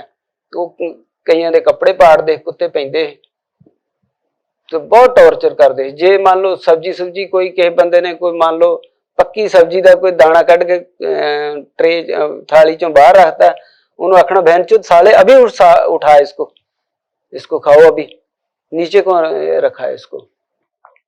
ਇਹੋ ਜਿਹੇ ਹਾਲਾਤ ਸੀ। ਬੀਬੀਆਂ ਵੀ ਨਾਲ ਸੀਗੀਆਂ ਉੱਥੇ? ਬੀਬੀਆਂ ਮੈਂ ਨਹੀਂ ਦੇਖੀਆਂ। ਤੁਸੀਂ ਜਦੋਂ ਇੱਥੇ ਗੁਰੂ ਰਾਮਦਾਸ ਸਰਾਂ ਦੇ ਵਿੱਚ ਜਿੰਨੇ ਬੰਦੇ ਬਚ ਗਏ ਸੀ ਉਹਨਾਂ ਦੀ ਗਿਣਤੀ ਕਿੰਨੀ ਸੀਗੀ? ਆਮ ਤਕਰੀਬਨ 100-150 ਹੋਏਗਾ ਜਿਹੜਾ ਬਰਾਂਡੇ ਦੇ ਵਿੱਚ ਬੈਠਾ ਦੇਖਿਆ ਮੈਂ, ਬਸ ਜ਼ਿਆਦਾ ਨਹੀਂ। ਉਹ ਸਾਰਾ 100-150 ਦਾ ਉੱਥੇ ਹੀ ਸੀਗਾ ਸਕੂਲ ਦੇ ਵਿੱਚ, ਮਿਲਟਰੀ ਸਕੂਲ ਦੇ ਵਿੱਚ? ਹਾਂਜੀ। ਕੀ ਪੁੱਛ ਪੜਤਾਲ ਹੁੰਦੀ ਸੀਗੀ ਫਿਰ? ਇਨਕੁਆਇਰੀ ਕੀ ਹੁੰਦੀ ਸੀ ਤੁਹਾਡੇ ਤੋਂ? ਇਨਕੁਆਇਰੀ ਤੇ ਇਹੋ ਹੀ ਪੁੱਛਦੇ ਰਹੇ ਨੇ ਵੀ ਕਿੱਥੇ ਕਿੱਥੇ ਮੋਰਚੇ ਸੀ, ਜਾਂ ਤੁਸੀਂ ਗਨ ਚਲਾਉਂਦੇ, ਹੱਥ ਚੈੱਕ ਕਰਦੇ ਵੀ ਤੁਸੀਂ ਕੋਈ ਗਨ ਚਲਾਈ ਹੈ ਜਾਂ ਕੋਈ ਸੀਗਾ ਖਾਟੂ ਸਿੰਘ ਤੁਹਾਡੇ ਨਾਲ? ਨਹੀਂ, ਮੇਰੇ ਨਾਲ ਨਹੀਂ ਕੋਈ। 100-150 ਦੇ ਵਿੱਚ? ਨਹੀਂ, ਮੈਨੂੰ ਨੌਲੇਜ ਹੀ ਨਹੀਂ ਬਹੁਤੀ, ਜ਼ਿਆਦਾ ਇਨੋਸੈਂਟ ਚ ਰਿਹਾ, ਮੈਨੂੰ ਕੁਛ ਨਹੀਂ ਪਤਾ। ਠੀਕ ਹੈ। ਪਹਿਲੀ ਵਾਰੀ ਜਾਣ ਕਰਕੇ ਨਾ, ਪਹਿਲੀ ਵਾਰੀ ਦਰਬਾਰ ਸਾਹਿਬ ਆਇਆ, ਪਹਿਲੀ ਵਾਰੀ ਮੈਨੂੰ ਪਤਾ ਹੀ ਨਹੀਂ ਸੀ ਕੁਛ ਵੀ, ਨਾ ਮੈਨੂੰ ਰਸਤੇ ਨਿਕਲਣ ਦਾ ਪਤਾ ਸੀ। ਜੇ ਕੋਈ ਹੋਰ 10 ਦਿਨ ਮਹੀਨਾ ਮੈਨੂੰ ਮੌਕਾ ਮਿਲ ਜਾਂਦਾ ਫਿਰ ਮੈਂ ਜ਼ਰੂਰ ਟ੍ਰੇਨਡ ਹੋ ਜਾਂਦਾ, ਫਿਰ ਮੈਂ 4 ਚੁਫੇਰੇ ਨਿਕਲ ਕੇ ਵੇਖਿਆ ਹੁੰਦਾ ਤੇ ਫਿਰ ਹਾਲਾਤ ਕੁਛ ਹੋਰ ਹੁੰਦੇ, ਇਹ ਹੋ ਸਕਦਾ ਸੀ, ਪਰ ਮੈਨੂੰ ਨਹੀਂ ਕੁਛ ਵੀ ਪਤਾ। ਉਸ ਤੋਂ ਬਾਅਦ ਕੀ ਹੁੰਦਾ? ਫੌਜ ਮਹੀਨਾ ਤੁਹਾਨੂੰ ਉੱਥੇ ਰੱਖਦੀ ਹੈ, ਫਿਰ ਸਾਨੂੰ ਉਹਨੇ ਕੈਂਪ 'ਚ ਇੱਕ ਫੌਜੀ ਕੈਂਪ 'ਚ ਸ਼ਿਫਟ ਕਰਤਾ। 1 ਮਹੀਨਾ ਸਵਾ ਮਹੀਨਾ ਉੱਥੇ ਰਹੇ ਆ, ਉਸ ਤੋਂ ਬਾਅਦ ਫਿਰ ਇੱਕ ਹੋਰ ਕੈਂਪ 'ਚ ਸ਼ਿਫਟ ਕੀਤਾ, ਉੱਥੇ ਵੀ ਮਹੀਨਾ ਡੇਢ ਮਹੀਨਾ ਏਦਾਂ ਲੱਗਾ। ਹੈ ਤੇ ਇੱਥੇ ਸੀ, ਪਤਾ ਥੋੜਾ ਲੱਗਣ ਦਿੰਦੇ, ਉਹ ਇੰਨੀ ਜਾਣਕਾਰੀ ਨਹੀਂ ਸੀ ਹੈਗੀ ਮੈਨੂੰ। ਫਿਰ ਤੀਸਰੇ ਕੈਂਪ 'ਚ ਜਦੋਂ ਮੈਨੂੰ ਸ਼ਿਫਟ ਕੀਤਾ, ਫਿਰ ਮੇਰੇ ਬਜ਼ੁਰਗਾਂ ਦਾ ਸੁਨੇਹਾ ਮੈਨੂੰ ਮਿਲਿਆ ਤੀਸਰੇ ਕੈਂਪ 'ਚ ਜਦੋਂ ਉਹ ਮੇਰੇ ਪਿੰਡ ਤੋਂ ਮੌੜਿਆਂ ਤੋਂ ਕੋਈ ਹੋਰ ਮੁੰਡਾ ਸੀ ਤੇ ਉਹਦੇ ਮੌੜਿਆਂ ਦਾ ਕੋਈ ਥਾਣੇਦਾਰ ਸੀ ਉਹ CID 'ਚ, ਉਹ ਫਿਰ ਬਜ਼ੁਰਗਾਂ ਨੇ ਕਿਤੇ ਉਹਨੂੰ ਘੱਲਿਆ ਕਿ ਸਾਡੇ ਮੁੰਡੇ ਦਾ ਪਤਾ ਨਹੀਂ ਲੱਗ ਰਿਹਾ ਤੇ ਪਤਾ ਕਰੋ। ਉਹ ਫਿਰ ਆਣ ਕੇ ਉਹਨੇ ਜਦੋਂ ਪੁੱਛਿਆ, ਉੱਥੇ ਮੌੜਿਆਂ ਦਾ ਹੋਰ ਮੁੰਡਾ ਸੀ, ਅਜੀਤ ਸਿੰਘ ਉਹਦਾ ਨਾਂ ਹੈ, ਉਹ ਸਾਡੇ ਨਾਲ ਜੇਲ੍ਹ 'ਚ ਰਿਹਾ। ਤੇ ਉਹਨੂੰ ਪੁੱਛਿਆ ਵੀ ਜੀਤ ਸਿੰਘ ਇੱਥੇ ਤੇਰੇ ਕੋਈ ਹੋਰ ਵੀ ਹੈਗਾ ਜੱਜਿਆਂ ਮੌੜਿਆਂ ਦਾ ਮੁੰਡਾ? ਤੇ ਫਿਰ ਉਹਨੇ ਆਵਾਜ਼ ਦਿੱਤੀ ਵੀ ਜੱਜਿਆਂ ਦਾ ਕੋਈ ਹੈਗਾ ਮੁੰਡਾ? ਫਿਰ ਮੈਂ ਉਹਨੂੰ ਆਖਿਆ ਵੀ ਮੈਂ ਹੈਗਾ, ਜੱਜੇ ਪਿੰਡ ਆ ਮੇਰਾ। ਤੇ ਉਹ ਫਿਰ ਉਸ ਥਾਣੇਦਾਰ ਨੇ ਮੈਨੂੰ ਸੱਦਿਆ, ਮੈਨੂੰ ਆਂਦਾ ਵੀ ਕਾਕਾ ਤੇਰੇ ਮਾਂ ਪਿਓ ਲੱਭਦੇ ਫਿਰਦੇ ਤੈਨੂੰ, 3 ਮਹੀਨੇ ਹੋ ਗਏ ਆ ਤੇ ਉਹ ਤਾਂ ਬੜੇ ਦੁਖੀ ਆ, ਤੇ ਕੋਈ ਚੀਜ਼ ਮੰਗਾਉਣੀ ਤੂੰ ਦੱਸ। ਤੇ ਸਿਰ ਤਾਂ ਨੰਗੇ ਸੀ, ਕੋਈ ਲੀੜਾ ਨਹੀਂ, ਸਿਰਫ ਇੱਕ ਕਛਹਿਰਾ ਹੈਗਾ ਸੀ। ਮੈਂ ਕਿਹਾ ਤੁਸੀਂ ਮੈਨੂੰ ਪਰਨਾ ਇੱਕ ਲਿਆ ਦਿਓ ਸਿਰ ਤੇ ਬੰਨਣ ਲਈ। ਤੇ ਉਹਨੇ ਅਗਲੇ ਦਿਨ ਪਰਨਾ ਤੇ ਲਿਆਤਾ। ਤੇ ਮੈਨੂੰ ਨਾਲ ਫਿਰ ਉਹ ਕਹਿੰਦਾ ਵੀ ਘਰਦਿਆਂ ਤੇਰਿਆਂ ਨੂੰ ਯਕੀਨ ਨਹੀਂ ਹੈਗਾ ਤੇ ਕੋਈ ਨਿਸ਼ਾਨੀ ਦੇ। ਉਹ ਫਿਰ ਮੈਂ ਆਪਣੇ ਪਾਪਾ ਜੀ ਦੀ ਘੜੀ ਲੈ ਕੇ ਆਇਆ, ਉਹ ਫਿਰ ਮੈਂ ਘੜੀ ਲਾ ਕੇ ਦਿੱਤੀ ਉਹਨੂੰ, ਤੇ ਉਹ ਤੋਂ ਯਕੀਨ ਹੋਇਆ ਉਹਨਾਂ ਨੂੰ। ਤੇ ਫਿਰ ਉਸ ਤੋਂ ਬਾਅਦ ਬਜ਼ੁਰਗਾਂ ਨੂੰ ਯਕੀਨ ਹੋਇਆ। ਤੇ ਜਿਹੜੇ ਉਹ ਕੈਂਪ ਸੀ ਉੱਥੇ ਵੀ ਹਾਲਾਤ ਜਿਹੜੇ ਉਹ ਕਾਫੀ ਖਰਾਬ ਸੀ ਵੀ ਮਤਲਬ ਕਮਰੇ ਦੇ ਵਿੱਚ ਜਿਹੜੇ ਨਾ ਲੋੜ ਤੋਂ ਵੱਧ ਬੰਦੇ ਸੀ। ਜੇ ਮੰਨ ਲਓ 20 ਕਮਰੇ, ਆਹ ਕਮਰਾ ਛੋਟਾ ਹੈ, ਇਹ 'ਚ 20 ਹੈ, ਤਾਂ ਹਿਸਾਬ ਲਓ 40 ਬੰਦੇ ਵਾੜੇ ਵੀ ਜਦ ਬਹਿਣਾ ਖਲੋਣਾ ਔਖਾ, ਕੋਈ ਖਲੋ ਗਿਆ ਕੋਈ ਬਹਿ ਗਿਆ। ਇਸ ਤਰੀਕੇ ਨਾਲ ਹੀ ਕਰਦੇ ਆ। ਤੇ ਮਤਲਬ ਕੋਈ ਰੌਲਾ ਨਹੀਂ, ਕਿਸੇ ਦੀ ਜ਼ਰੂਰਤ ਨਹੀਂ ਹੈਗੀ ਵੀ ਕੋਈ ਰੌਲਾ ਪਾ ਦੇ। ਜੇ ਟਾਇਲਟ ਆ ਤੇ ਇੱਕ ਟਾਇਲਟ ਸੀ ਤੇ ਉਹ ਲੈਣ ਲੱਗੀ ਹੁੰਦੀ ਵੀ ਹਰ ਬੰਦੇ ਨੂੰ ਤੰਗੀ ਆਉਣੀ ਵੀ ਮੁਸ਼ਕਲ ਆ ਵੀ ਮੈਂ ਹਰ ਇੱਕ ਨੇ ਜਾਣਾ। ਤੇ ਬੜੇ ਔਖੇ ਦਿਨ ਦੇਖੇ ਆ। ਪਾਣੀ ਤੇ ਦੂਰ ਦੀ ਗੱਲ ਸੀ, ਬਹੁਤ ਮੰਦਾ ਹਾਲ ਸੀ। ਤੇ ਉਸ ਤੋਂ ਬਾਅਦ ਫਿਰ ਇਹਨਾਂ ਨੇ ਨਾਭੇ ਜੇਲ੍ਹ 'ਚ ਸ਼ਿਫਟ ਕੀਤਾ ਜਦੋਂ NSA ਲਾਤੀ ਹੈ। NSA ਲਈ ਹਾਂਜੀ, ਇਸ ਆਧਾਰ ਤੇ ਲੱਗੀ NSA ਸਾਨੂੰ ਤੇ ਆਪ ਨਹੀਂ ਆਧਾਰ ਤੇ ਪਤਾ, ਸਾਨੂੰ ਫਰਲੇ ਫੜਾਤੇ ਉਹਨਾਂ ਨੇ ਵੀ ਆਹ ਤੁਸੀਂ ਬਗਾਵਤ ਕੀਤੀ ਆ। ਉਹ ਕਿੰਨੀਆਂ ਧਾਰਾਂ ਲਾ ਕੇ, ਘੱਟ ਤੋਂ ਘੱਟ 25 30 ਧਾਰਾਂ ਲਾ ਕੇ ਤੇ ਉਹ ਸਾਨੂੰ ਫਰਲੇ 'ਚ ਫੜਾਤੇ ਪਿਆ। ਮਤਲਬ ਆ ਤੁਹਾਂ ਦੋਸ਼ੀ ਜੇ ਤੁਸੀਂ ਬਗਾਵਤ ਕੀਤੀ ਹੈ। 6 ਜੂਨ ਤੋਂ ਬਾਅਦ ਕਿੰਨੀ ਦੇਰ ਬਾਅਦ ਦੀ ਗੱਲ ਹੈ? ਇਹ 3-4 ਮਹੀਨੇ ਤੋਂ ਬਾਅਦ ਦੀ ਗੱਲ ਹੈ। 4 ਮਹੀਨੇ ਮਤਲਬ ਤੁਹਾਨੂੰ ਡਿਟੇਨ ਕਰਕੇ ਰੱਖਿਆ ਬਿਨਾਂ ਕਿਸੇ ਧਾਰਾ ਤੋਂ? ਹਾਂਜੀ। ਫਿਰ ਸਾਨੂੰ ਨਾਭੇ ਜੇਲ੍ਹ ਦੇ ਵਿੱਚ ਜਦੋਂ ਸ਼ਿਫਟ ਕੀਤਾ, ਉੱਥੇ ਹੀ ਸਾਨੂੰ ਉਹ ਦਿੱਤੀਆਂ ਧਾਰਾ। ਉਸ 3 ਮਹੀਨਿਆਂ ਦੇ ਦਰਮਿਆਨ ਤੁਹਾਨੂੰ ਕਿਤੇ ਕੋਰਟ ਦੇ ਵਿੱਚ ਕਿਸੇ ਜੱਜ ਦੇ ਮੂਹਰੇ ਪੇਸ਼ ਕੀਤਾ? ਨਾ ਜੀ ਨਾ, ਕਿਤੇ ਨਹੀਂ ਪੇਸ਼ ਕੀਤਾ ਸਾਨੂੰ। 3 ਮਹੀਨੇ ਤੇ ਮਤਲਬ ਉਹਨਾਂ ਨੇ ਆਪਣੇ ਕਸਟਡੀ 'ਚ ਹੀ ਰੱਖਿਆ ਹੈ ਤੇ ਪੁੱਛਗਿੱਛ ਕਰਦੇ ਰਹੇ ਨੇ। ਸਵੇਰੇ ਉਹਨਾਂ ਲੈ ਜਾਣਾ ਤੇ ਸ਼ਾਮ ਨੂੰ ਮੁੜ ਕੇ ਉਹਨਾਂ ਨੇ ਵਾਪਸ ਛੱਡਣਾ ਜਿੱਥੋਂ ਮਤਲਬ। ਜੇਲ੍ਹ ਦੇ ਵਿੱਚ ਫਿਰ ਤੁਹਾਡੇ ਘਰਦਿਆਂ ਨਾਲ ਮੁਲਾਕਾਤ ਹੁੰਦੀ? ਹਾਂਜੀ, ਜੇਲ੍ਹ 'ਚ ਮੇਰੀ ਤੁਹਾਡੀ ਫਿਰ ਪੈਰਵਾਈ ਵੀ ਕੀਤੀ? ਨਾਭੇ ਜੇਲ੍ਹ ਦੇ ਵਿੱਚ ਸਿਰਫ ਮੇਰੇ ਬਜ਼ੁਰਗ ਇੱਕੋ ਵਾਰੀ ਆਏ ਨੇ ਪਤਾ ਕਰਨ, ਮੈਨੂੰ ਮਿਲ ਕੇ ਗਏ ਨੇ। ਉਸ ਤੋਂ ਬਾਅਦ ਮੁਲਾਕਾਤ ਨਹੀਂ ਹੋਈ ਕਿਉਂਕਿ ਉੱਥੇ ਨੈਸ਼ਨਲ ਸਿਕਿਉਰਿਟੀ ਐਕਟ ਲੱਗਣ ਕਰਕੇ ਉੱਥੇ ਥੋੜਾ ਜਿਹਾ ਰੋਟੀ ਦੀ ਸਹੂਲਤ ਥੋੜੀ ਸਹੀ ਹੋ ਗਈ ਸੀ ਕਿ ਉਹ 3 ਟਾਈਮ ਰੋਟੀ ਪਾਣੀ ਠੀਕ ਮਿਲਦਾ ਸੀ, ਕੱਪੜੇ ਵਗੈਰਾ ਮਿਲਦੇ ਸੀ ਨਾਲ। ਉਹ ਸਾਰਾ ਉੱਥੇ ਉਹ 7-8 ਮਹੀਨੇ 9 ਜਿਹੜੇ ਰਹੇ ਆ ਨਾ, ਉਹ ਥੋੜੀ ਜਿਹੀ ਸਹੂਲਤ ਰਹੀ। ਪਤਾ ਨਹੀਂ ਹੁਣ 7 ਕਿ 6 ਮਹੀਨੇ ਮਤਲਬ ਕੁੱਲ ਮਿਲਾ ਕੇ ਜਿਹੜਾ 5 ਸਾਲ ਬਣਦੇ ਨੇ ਜੋਧਪੁਰ ਵਾਲੇ ਪਾ ਕੇ। ਨਹੀਂ, ਨਾਭਾ ਜੇਲ੍ਹ ਤੋਂ ਬਾਅਦ ਤੁਸੀਂ ਜੋਧਪੁਰ ਜਾਂਦੇ? ਹਾਂਜੀ। ਫਿਰ ਨਾਭੇ ਜੇਲ੍ਹ ਦੇ ਵਿੱਚ ਜਦੋਂ ਇਨਕੁਆਇਰੀ ਸ਼ੁਰੂ ਹੋਈ, ਫਿਰ ਸਾਡੇ ਥਾਣੇ ਦਾ ਆਇਆ ਸੀ SHO ਆਣ ਕੇ, ਉਹਨੇ ਇਨਕੁਆਇਰੀ ਸ਼ੁਰੂ ਕੀਤੀ ਤੇ ਮੈਨੂੰ ਆਣ ਕੇ ਪੁੱਛਣ ਲੱਗਾ ਵੀ ਸਾਰਾ ਉਹਨੇ ਪੁੱਛਿਆ ਵੀ ਤੂੰ ਕਿਹੜਾ ਪਿੰਡ ਤੇਰਾ, ਕਿੱਦਾਂ ਹੈ? ਤੇ ਮੈਨੂੰ ਆਂਦਾ ਵੀ ਤੂੰ ਕਿਸੇ ਨੂੰ ਜਾਣਦਾ? ਮੈਂ ਕਿਹਾ ਨਹੀਂ, ਮੈਂ ਤਾਂ ਜਾਣਦਾ ਨਹੀਂ। ਤੇ ਉਹ ਹੁਣ ਜਦੋਂ ਨਾਭੇ ਜੇਲ੍ਹ 'ਚ ਰਹਿਣ ਨਾਲ ਲਾਗੇ ਤੇ ਵਾਕਫ ਹੋ ਜਾਂਦੇ ਨਾ, ਜਿਵੇਂ ਉੱਥੇ ਮਾਨ ਵਾਲਾ ਤੇ ਕਰਾਣੀਆਂ ਤੋਂ ਉੱਥੇ 1-2 ਬਜ਼ੁਰਗ ਸੀ। ਉਹ ਮੈਂ ਰੋਣਾ ਬੜਾ ਵੀ ਛੋਟਾ ਪਹਿਲਾਂ ਤੇ ਮੈਨੂੰ ਇਹ ਸਮਝੂ ਕੇ ਉਹਨਾਂ ਰੱਖਣਾ ਵੀ ਅਸੀਂ 3 ਮਹੀਨੇ ਬਾਅਦ ਰਿਹਾ ਹੋ ਜਾਣਾ। ਤੇ ਮੁੜ ਕੇ ਜਦੋਂ ਉੱਥੇ ਜਾ ਕੇ ਜੇਲ੍ਹ 'ਚ ਲੈ ਗਏ ਅਗਾਂਹ, ਤੇ ਉੱਥੇ ਫਿਰ ਉਹਨਾਂ ਨੇ ਬਜ਼ੁਰਗਾਂ ਨੇ ਮੈਨੂੰ ਕੈਂਪ ਕੀਤਾ ਵੀ ਪੁੱਤਰਾ ਕੋਈ ਨਹੀਂ, ਰੋਈਦਾ ਨਹੀਂ ਹੁੰਦਾ। ਕੋਈ ਆਖੇ ਮੈਂ ਮਾਨ ਵਾਲੇ ਤਾਂ, ਇੱਕ ਬੰਦਾ ਹੋਰ ਹੀ ਰਾਣੀਆਂ ਤੋਂ ਬਾਰਡਰ ਲਾਗੇ, ਉਹਦਾ ਮੈਂ ਰਾਣੀਆਂ ਤੋਂ ਮੈਂ ਸਰਪੰਚ ਰਿਹਾ ਵਾਂ ਤੇ ਤੂੰ ਪਰਵਾਹ ਨਾ ਕਰ, ਅਸੀਂ ਤੇਰੇ ਨਾਲ ਆ, ਤੇਰੇ ਗੁਆਂਢੀ ਆ। ਉਹ ਫਿਰ ਉਹਨੇ ਨਾ ਮੈਨੂੰ ਉਹਨਾਂ ਨੇ ਹੌਸਲਾ ਬੰਨਤਾ। ਫਿਰ ਉੱਥੋਂ ਇਨਕੁਆਇਰੀ ਜਦੋਂ ਸ਼ੁਰੂ ਹੋਈ ਤੇ ਮੈਨੂੰ ਥਾਣੇਦਾਰ ਆਣ ਕੇ ਪੁੱਛਦਾ ਵੀ ਆਹ ਫੋਟੋਆਂ ਵਿਖਾਵੇ ਵੀ ਆਹ ਬੰਦੇ ਨੂੰ ਜਾਣਦਾ, ਆਹ ਬੰਦੇ ਨੂੰ ਜਾਣਦਾ। ਤੇ ਬਜ਼ੁਰਗਾਂ ਦੀਆਂ ਫੋਟੋ ਜਦੋਂ ਆਈਆਂ ਤੇ ਮੈਂ ਕਿਹਾ ਵੀ ਮੈਂ ਇਹਨਾਂ ਨੂੰ ਜਾਣਦਾ ਨੀਗਾ। ਤੇ ਥਾਣੇਦਾਰ ਨੇ ਮੇਰੇ ਉਦੋਂ ਵੀ ਮਤਲਬ ਫੜ ਕੇ ਕੁੱਟਿਆ ਮੈਨੂੰ ਆਂਦਾ ਵੀ ਤੂੰ ਜਾਣਦਾ ਕਿਉਂ ਨਹੀਂ, ਤੇਰੇ ਤੇ ਨਾਲ ਸੌਂਦੇ ਆ। ਫਿਰ ਮੈਨੂੰ ਆਖਿਆ ਵੀ ਮੈਂ ਤਾਂ ਹੁਣ ਜਾਣਨ ਲੱਗਾ ਨਾ, ਪਹਿਲਾਂ ਤਾਂ ਨਹੀਂ ਨਾ ਮੈਂ ਇਹਨਾਂ ਨੂੰ ਜਾਣਦਾ। ਪਹਿਲਾਂ ਕੌਣ ਸੀ ਕੀ ਸੀ? ਮੈਂ ਕਿਹਾ ਮੈਨੂੰ ਨਹੀਂ ਪਤਾ, ਇਹ ਤੇ ਹੁਣ ਆਪਾਂ ਇਕੱਠੇ ਰਹਿੰਦੇ ਆ, ਹੁਣ ਤੇ ਉਹ ਕੁਦਰਤੀ ਗੱਲ ਆ ਵੀ ਅਸੀਂ ਜਾਣਨਾ ਹੀ ਆ। ਫਿਰ ਮੈਂ ਥੋੜਾ ਜਿਹਾ ਉਹਦੇ ਨਾਲ ਵੇਰਿਆ, ਮੈਨੂੰ ਗੁੱਸਾ ਜਿਹਾ ਬੜਾ ਆਇਆ ਵੀ ਇਹਨੇ ਮੇਰੇ ਕਿਉਂ ਬਿਨਾਂ ਵਜ੍ਹਾ ਮਾਰਤੀਆਂ। ਫਿਰ ਮੈਂ ਉਹਨੂੰ ਆਖਿਆ ਮੈਂ ਤੂੰ ਚੰਗਾ ਬੰਦਾ ਤੂੰ। ਮੈਂ ਕਿਹਾ ਫਿਰ ਉਦੋਂ ਇਹਨਾਂ ਨੇ ਨਾ CBI ਨੇ ਇਨਕੁਆਇਰੀ ਕੈਂਪਾਂ 'ਚ ਕਰਕੇ ਤੇ ਮੈਨੂੰ ਮਤਲਬ ਬਹੁਤ ਡਰਾ ਜਿਹਾ ਨਹੀਂ ਲੈਂਦਾ ਬੰਦਾ, ਕਿਉਂਕਿ ਮੈਨੂੰ ਪਹਿਲਾਂ ਸੰਧੂ ਨੇ ਕਿਹਾ ਵੀ ਨਾ ਲਈ ਪਰ ਉਹਨਾਂ ਨੇ ਮੈਨੂੰ ਸਵਾਲ ਹੀ ਇਸ ਹਿਸਾਬ ਨਾਲ ਕਰਨੇ ਵੀ ਹੌਲੀ ਹੌਲੀ ਜਿੱਦਾਂ ਪੁੱਛਿਆ ਵੀ ਤੇਰੇ ਮਾਮੇ ਕਿੰਨੇ ਆ, ਮਤਲਬ ਉਹ ਜਦੋਂ ਮੈਂ ਮਾਮੇ ਇੱਕ ਦਾ ਨਾਂ ਦੱਸਿਆ ਤੇ ਫਿਰ ਉਹ CBI ਵਾਲੇ ਭਾਰੂ ਹੋ ਗਏ ਮੇਰੇ ਤੇ। ਉਹ ਕਹਿੰਦੇ ਹੁਣ ਤੇ ਤੂੰ ਸਭ ਕੁਝ ਦੱਸੇਗਾ। ਫਿਰ ਉਹ ਆ ਗਏ ਵੀ ਹਰਮਿੰਦਰ ਸੰਧੂ ਕੋਲ ਰਿਵਾਲਵਰ ਹੈਗਾ ਸੀ, ਤੇ ਮੈਂ ਕਿਹਾ ਵੀ ਮੈਂ ਤਾਂ ਦੇਖਿਆ ਨੀਗਾ। ਤੇ ਉਹ ਮੈਨੂੰ ਆਖਣ ਵੀ ਨਹੀਂ ਰਿਵਾਲਵਰ ਹੈਗਾ ਸੀ, ਤੇ ਮੈਂ ਕਿਹਾ ਮੈਨੂੰ ਨਹੀਂ ਪਤਾ, ਜੇ ਹੈਗਾ ਸੀ ਤੇ ਮੈਂ ਕਿਹਾ ਮੈਂ ਲਿਖ ਦੇਣਾ ਹੈਗਾ ਸੀ, ਤੇ ਮੈਂ ਕਿਹਾ ਮੈਨੂੰ ਉਹ ਕਹਿੰਦੇ ਹੈਗਾ ਸੀ, ਮੈਂ ਕਿਹਾ ਮੈਂ ਤਾਂ ਦੇਖਿਆ ਨੀਗਾ। ਨਹੀਂ ਇਹ ਤੂੰ ਲਿਖ ਇੱਥੇ, ਮੈਂ ਕਿਹਾ ਮੈਂ ਲਿਖ ਦਿੰਦਾ ਵੀ ਠੀਕ ਹੈ ਹੈਗਾ ਸੀ। ਉਹ ਇਹ ਇੱਕ ਦੋ ਗੱਲਾਂ ਤੇ ਮੈਨੂੰ ਨਾ ਜ਼ਿਆਦਾ ਕਰਦੇ ਰਹੇ ਨੇ। ਫਿਰ ਹਰਮਿੰਦਰ ਸੰਧੂ ਦੇ ਜਿਹਦੇ ਬਾਰੇ ਹੋਰ ਕੋਈ ਜਾਣਕਾਰੀ, ਮੈਂ ਕਿਹਾ ਮੈਨੂੰ ਕੁਛ ਨਹੀਂ ਜਾਣਕਾਰੀ, ਮੈਨੂੰ ਆਏ ਨੂੰ 3-4 ਦਿਨ ਹੋਏ ਸੀ ਜੇ। ਮੈਂ ਕਿਹਾ ਜਾਣਕਾਰੀ ਤਾਂ ਹੁੰਦੀ ਜੇ ਮੈਨੂੰ ਮਹੀਨਾ 2 ਮਹੀਨੇ ਮੌਕਾ ਮਿਲਦਾ, ਫਿਰ ਮੈਨੂੰ ਪਤਾ ਲੱਗਦਾ ਵੀ ਉਹ ਕੀ ਸੀ ਜਾਂ ਕਿੱਦਾਂ ਸੀ। ਫਿਰ ਉਹ ਬਜ਼ੁਰਗਾਂ ਨੇ ਮੈਨੂੰ ਕੈਂਪ ਕੀਤਾ ਉੱਥੋਂ। ਫਿਰ ਉਹਨਾਂ ਨੇ ਲੱਡਾ ਕੋਠੀ ਇੱਕ ਸੈਂਟਰ ਬਣਾਇਆ ਸੰਗਰੂਰ, ਉੱਥੋਂ ਫਿਰ 10-10 ਬੰਦੇ ਖੜਦੇ ਸੀ, ਜਿਨ੍ਹਾਂ ਦੇ ਵਿੱਚ ਮੈਨੂੰ ਵੀ 10 ਦਿਨ ਉੱਥੇ ਕੱਟੇ ਨਹੀਂ ਪਏ। ਸੰਗਰੂਰ ਲੈ ਕੇ ਜਾਂਦੇ ਸੀ ਜੀ, ਲੱਡਾ ਕੋਠੀ ਸੈਂਟਰ 'ਚ 10 ਦਿਨ ਮੈਂ ਵੀ ਕੱਟੇ ਆ। ਫਿਰ ਉੱਥੇ ਮੈਨੂੰ ਬਜ਼ੁਰਗਾਂ ਨੇ ਕੈਂਪ ਕੀਤਾ, ਆਂਦੇ ਤਗੜੇ ਹੋਈਦਾ, ਜਿੱਦਾਂ ਗਾਲਾਂ ਕੱਢੀ ਦੀਆਂ ਜਾਂਦੀਆਂ ਅੱਗੋਂ ਪੁਲਿਸ ਨੂੰ, ਡਰੀਦਾ ਨਹੀਂ ਹੁੰਦਾ। ਤੂੰ ਉਹ ਜਿਹੜਾ ਆਂਦਾ ਨਾ ਰਿਵਾਲਵਰ ਹੈਗਾ ਸੀ, ਹੁਣ ਤੂੰ ਮੁੱਕਰ ਕੇ ਆਉਣਾ ਵੀ ਨਹੀਂ ਹੈਗਾ। ਫਿਰ ਮੈਂ ਉੱਥੇ ਵੇਰਿਆ, ਉੱਥੇ ਕੁੱਟ ਪਈ ਮੈਨੂੰ ਬਥੇਰੀ। ਉਹ ਸੰਗਲਾ ਨਾ ਪੁੱਠਾ ਲਮਕਾ ਲੈਂਦੇ, ਬੰਨ ਲੈਂਦੇ, ਤੇ ਫਿਰ ਉਹ ਕੁਰਸੀ ਦੀ ਬਾਹੀ ਆਈ, ਜਿਹੜੀ ਹੱਥ ਆਈ ਉਹ ਮਾਰਨੀ, ਜਾਂ ਫਿਰ ਲੰਮੇ ਪਾ ਕੇ ਤੇ ਇੱਕ ਘੋਟਣਾ ਜਿਹਾ ਰੱਖ ਕੇ ਤੇ ਇਹਨਾਂ ਨੂੰ ਪੈਰਾਂ ਨੂੰ ਦਬਾਉਣਾ, ਖੁੱਚਾਂ ਦੇ ਵਿੱਚ ਦੇ ਕੇ ਨਾ, ਤੇ ਉਹਨੂੰ ਦਬਾਉਣਾ। ਉਸ ਹਿਸਾਬ ਨਾਲ ਤਸੀਹੇ ਦਿੰਦੇ ਰਹੇ ਨੇ। 5 ਦਿਨ ਉਹ ਕੁੱਟਦੇ ਸੀ, 5 ਦਿਨ ਫਿਰ ਉਹ ਰੈਸਟ ਦਿੰਦੇ ਸੀ ਵੀ ਸੱਟਾਂ ਸੁੱਟਾਂ ਇਹਨਾਂ ਦੀਆਂ ਠੀਕ ਹੋ ਜਾਣ। ਫਿਰ ਉੱਥੇ ਮੈਂ ਵੇਰ ਗਿਆ, ਮੈਂ ਕਿਹਾ ਮੈਂ ਕੋਈ ਰਿਵਾਲਵਰ ਨਹੀਂ ਵੇਖਿਆ। ਮੈਂ ਕਿਹਾ ਮੈਨੂੰ ਜ਼ਬਰਦਸਤੀ CBI ਵਾਲਿਆਂ ਨੇ ਕਹਿ ਕੇ ਲਿਖਾਇਆ ਵੀ ਇਹਦੇ ਕੋਲ ਰਿਵਾਲਵਰ ਸੀ। ਮੈਂ ਕਿਹਾ ਮੈਂ ਕੋਈ ਰਿਵਾਲਵਰ ਨਹੀਂ ਦੇਖਿਆ।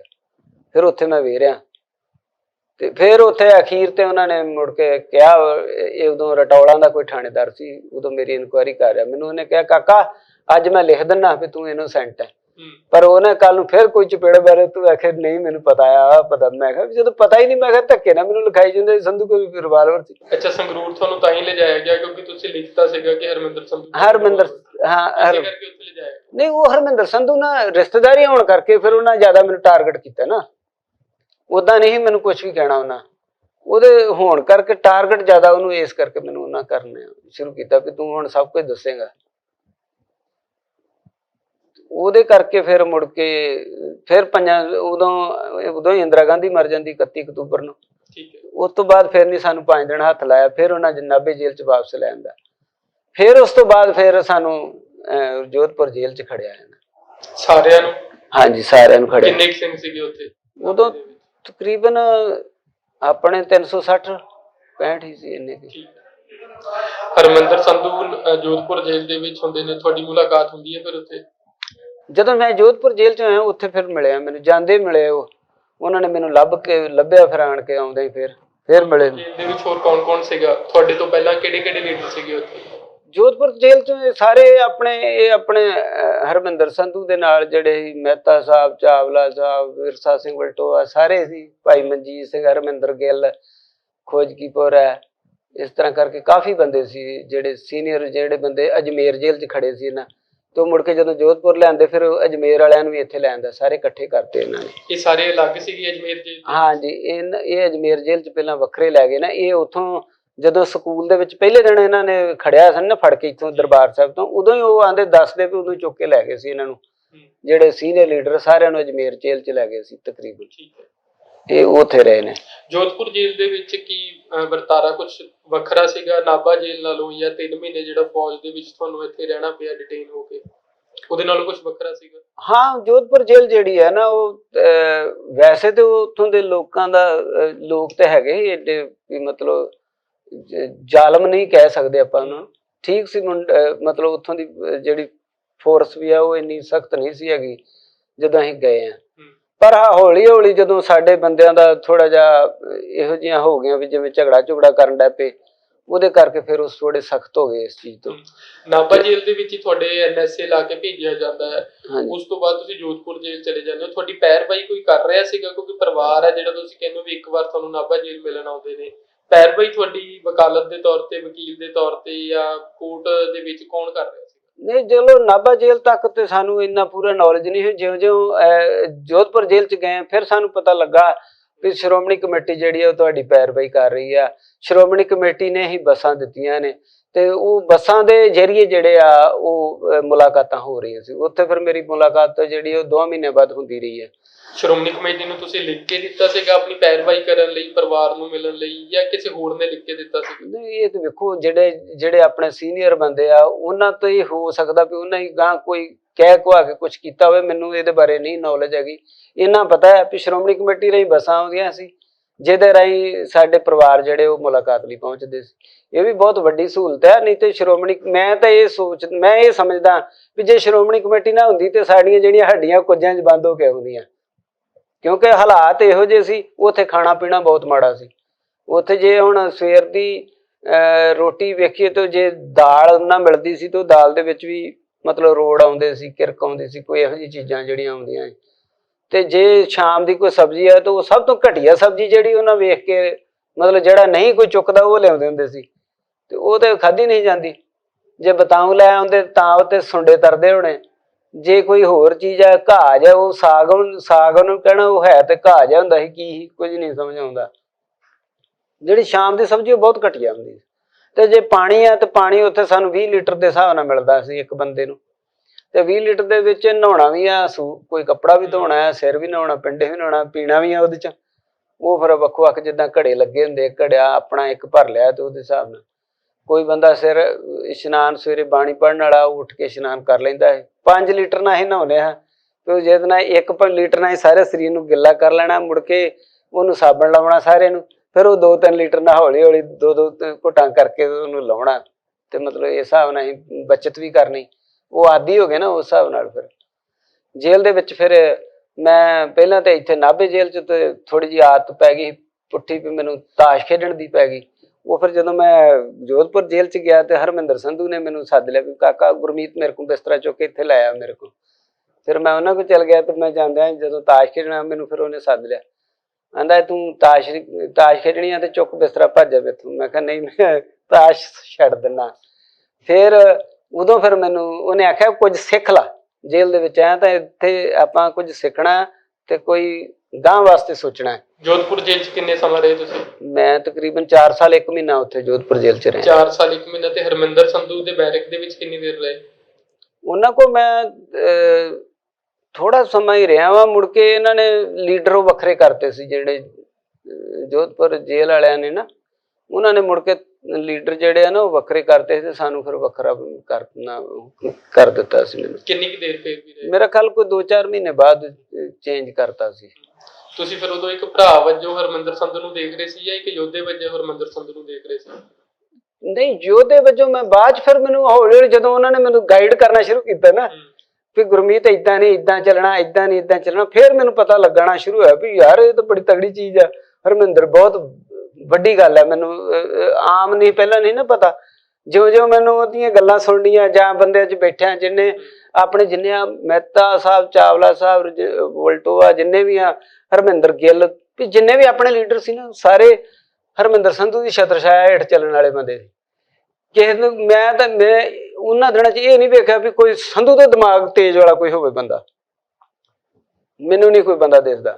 ਕੀ ਗੱਲਾਂ ਬਾਤਾਂ ਹੁੰਦੀਆਂ ਸੀਗੀਆਂ ਤੁਹਾਡੇ ਨਾਲ ਵੀ ਜਾਂ ਜਿਹੜੇ ਹੋਰ ਉਸ ਸਮੇਂ ਦੇ ਫੈਡਰੇਸ਼ਨ ਦੇ ਲੀਡਰ ਸੀਗੇ? ਸੰਧੂ ਸਾਹਿਬ ਕੀ ਗੱਲਾਂ ਕਰਦੇ? ਜ਼ਿਆਦਾ ਮੇਰੇ ਨਾਲ ਕੋਈ ਇੰਨੀਆਂ ਗੱਲਾਂ ਨਹੀਂ ਹੁੰਦੀਆਂ। ਹਰਮਿੰਦਰ ਸੰਧੂ ਹੀ ਜਿਹੜਾ ਮੈਨੂੰ ਆਪਣੇ ਤੌਰ ਤੇ ਜਿਹੜੀ ਮੇਰੇ ਨਾਲ ਕੋਈ ਉਹਨੇ ਗੱਲ ਕਰਨੀ ਇੱਕ ਭਰਾ ਦੇ ਤੌਰ ਤੇ, ਵੀ ਕਈ ਵਾਰੀ ਮੈਨੂੰ ਜਿਵੇਂ ਵੀ ਮੈਂ ਛੋਟਾ ਹੋਣ ਕਰਕੇ ਤੇ ਮੈਂ ਕਈ ਵਾਰੀ ਉਦਾਸ ਨਾ ਹੋਵਾਂ ਜਾਂ ਕਿੱਦਾਂ, ਉਹਨੇ ਮੈਨੂੰ ਫਿਰ ਹੌਲੀ ਹੌਲੀ ਦੱਸਣਾ ਵੀ ਜਾਂ ਕੁਛ ਨਾ ਕੁਛ ਉਹਨੇ ਮੈਨੂੰ ਸਮਝਾਉਂਦੇ ਰਹਿਣਾ ਵੀ ਤੂੰ ਪੜ੍ਹ।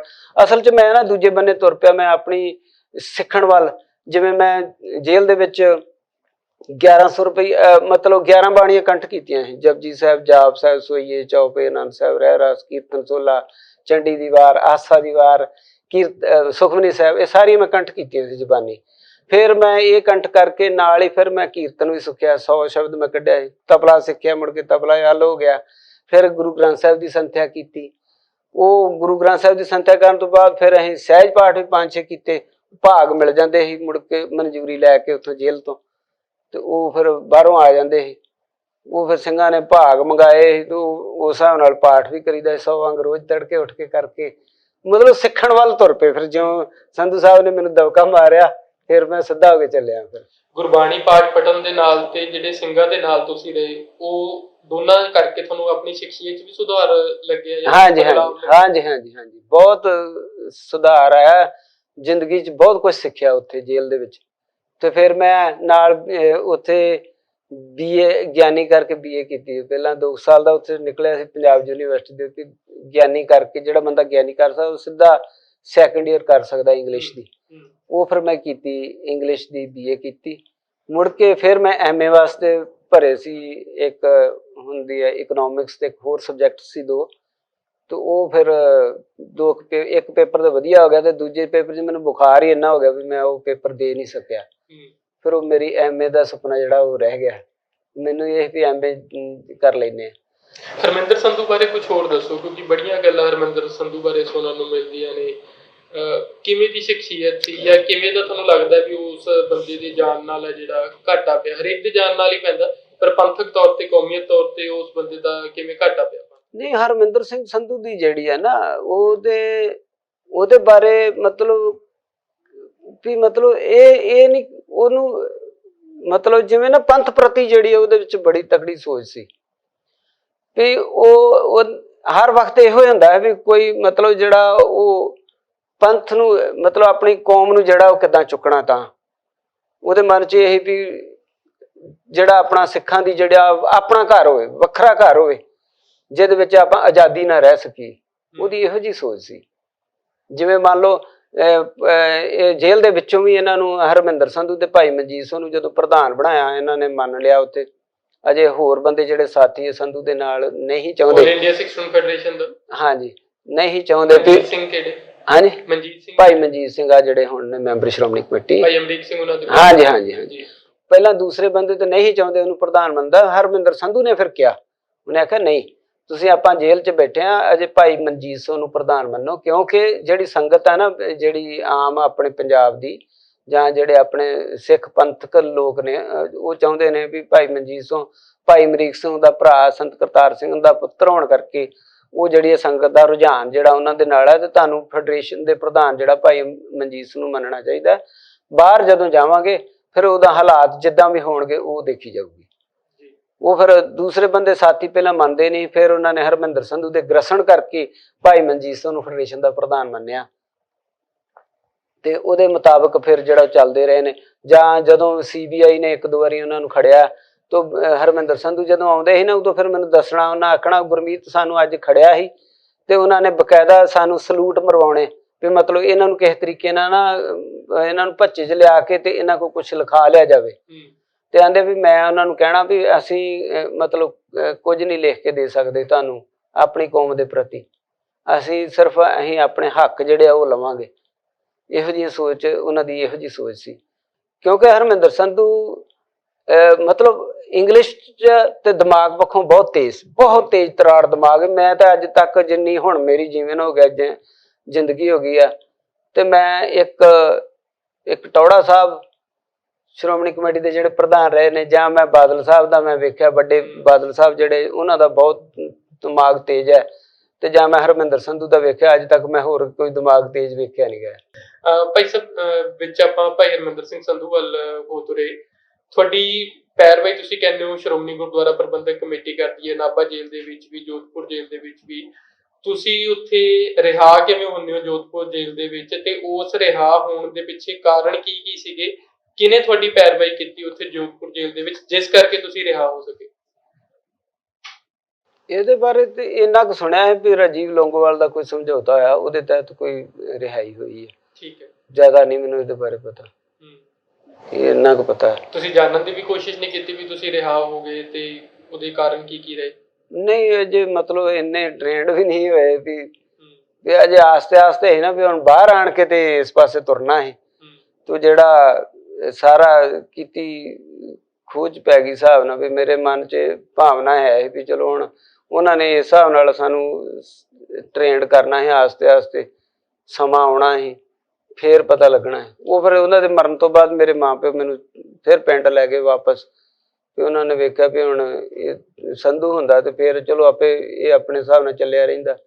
ਤੇ ਹੁਣ ਮੌਜੂਦਾ ਸਮੇਂ ਤੁਸੀਂ ਸ਼੍ਰੋਮਣੀ ਗੁਰਦੁਆਰਾ ਪ੍ਰਬੰਧਕ ਕਮੇਟੀ 'ਚ ਬਤੌਰ ਸਕੱਤਰ ਆਪਣੀ ਭੂਮਿਕਾ ਸੇਵਾਵਾਂ ਨਿਭਾ ਰਹੇ ਹੋ। ਹਾਂਜੀ। ਸ਼੍ਰੋਮਣੀ ਗੁਰਦੁਆਰਾ ਪ੍ਰਬੰਧਕ ਕਮੇਟੀ 'ਚ ਕਿਵੇਂ ਆਉਣ ਹੁੰਦਾ ਫਿਰ ਮੇਰੇ ਪਿਤਾ ਜੀ ਆਖਣ ਲੱਗੇ ਵੀ ਕਾਕਾ ਤੂੰ ਹੁਣ ਸ਼੍ਰੋਮਣੀ ਕਮੇਟੀ 'ਚ ਨੌਕਰੀ ਤੇ ਲੱਗ ਜਾ।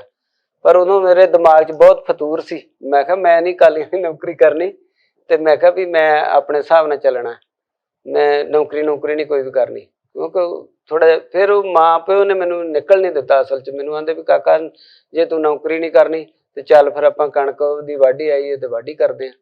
ਉਹ ਫਿਰ ਜਦੋਂ ਵਾਢੀ ਕੀਤੀ ਥੋੜਾ ਚਿਰ, ਤੇ ਫਿਰ ਮੈਂ ਵੇਖਿਆ ਵੀ ਹੁਣ ਤੇ ਜੇਲ੍ਹ ਕੱਟੀ ਹੈ, ਸਰੀਰ ਨਹੀਂ ਮੰਨਦਾ। ਪਹਿਲਾਂ ਆਪਣਾ ਕਾਇਮ ਸੀ ਸਰੀਰ, ਕੋਈ ਮੁੰਡੇ ਖੁੰਡੇ ਹਨ, ਨੌਜਵਾਨ ਸੀ, ਉਦੋਂ ਨਹੀਂ ਕੋਈ ਗੱਲ, ਪਹਿਲਾਂ ਵੀ ਕਰਦੇ ਹਾਂ ਵਾਢੀ, ਪਰ ਨਹੀਂ ਸਰੀਰ ਮੰਨਿਆ। ਤੇ ਫਿਰ ਮੈਨੂੰ ਬਜ਼ੁਰਗ ਨੇ ਆਖਿਆ ਵੀ ਹੁਣ ਦੱਸ ਨੌਕਰੀ ਕਰਨੀ ਕਿ ਕੰਮ ਕਰਨਾ ਘਰ ਦਾ।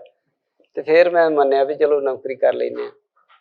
ਫਿਰ ਅਸੀਂ ਟੌੜਾ ਸਾਹਿਬ ਨੂੰ ਸਿੱਧਾ ਮਿਲਣ ਗਏ, ਉੱਥੇ ਪਿੰਡ ਟੌੜੇ, ਤੇ ਉੱਥੇ ਮਿਲੇ ਨਾ, ਤੇ ਉਹ ਪਟਿਆਲੇ ਸੀ। ਉੱਥੇ ਸਰਦਾਰ ਗੁਰਦਰਸ਼ਨ ਸਿੰਘ ਜਿਹੜੇ ਐਡੀਸ਼ਨਲ ਸੈਕਟਰੀ ਰਿਟਾਇਰ ਹੋਏ ਨੇ, ਉਹ ਫਿਰ ਮੈਨੂੰ ਮਿਲੇ ਤੇ ਮੈਨੂੰ ਵੇਖ ਕੇ ਮੈਨੂੰ ਆਂਦੇ ਵੀ ਗੁਰਮੀਤ ਮੈਂ ਟੌੜਾ ਸਾਹਿਬ ਨੂੰ ਕਹਿਦਾ।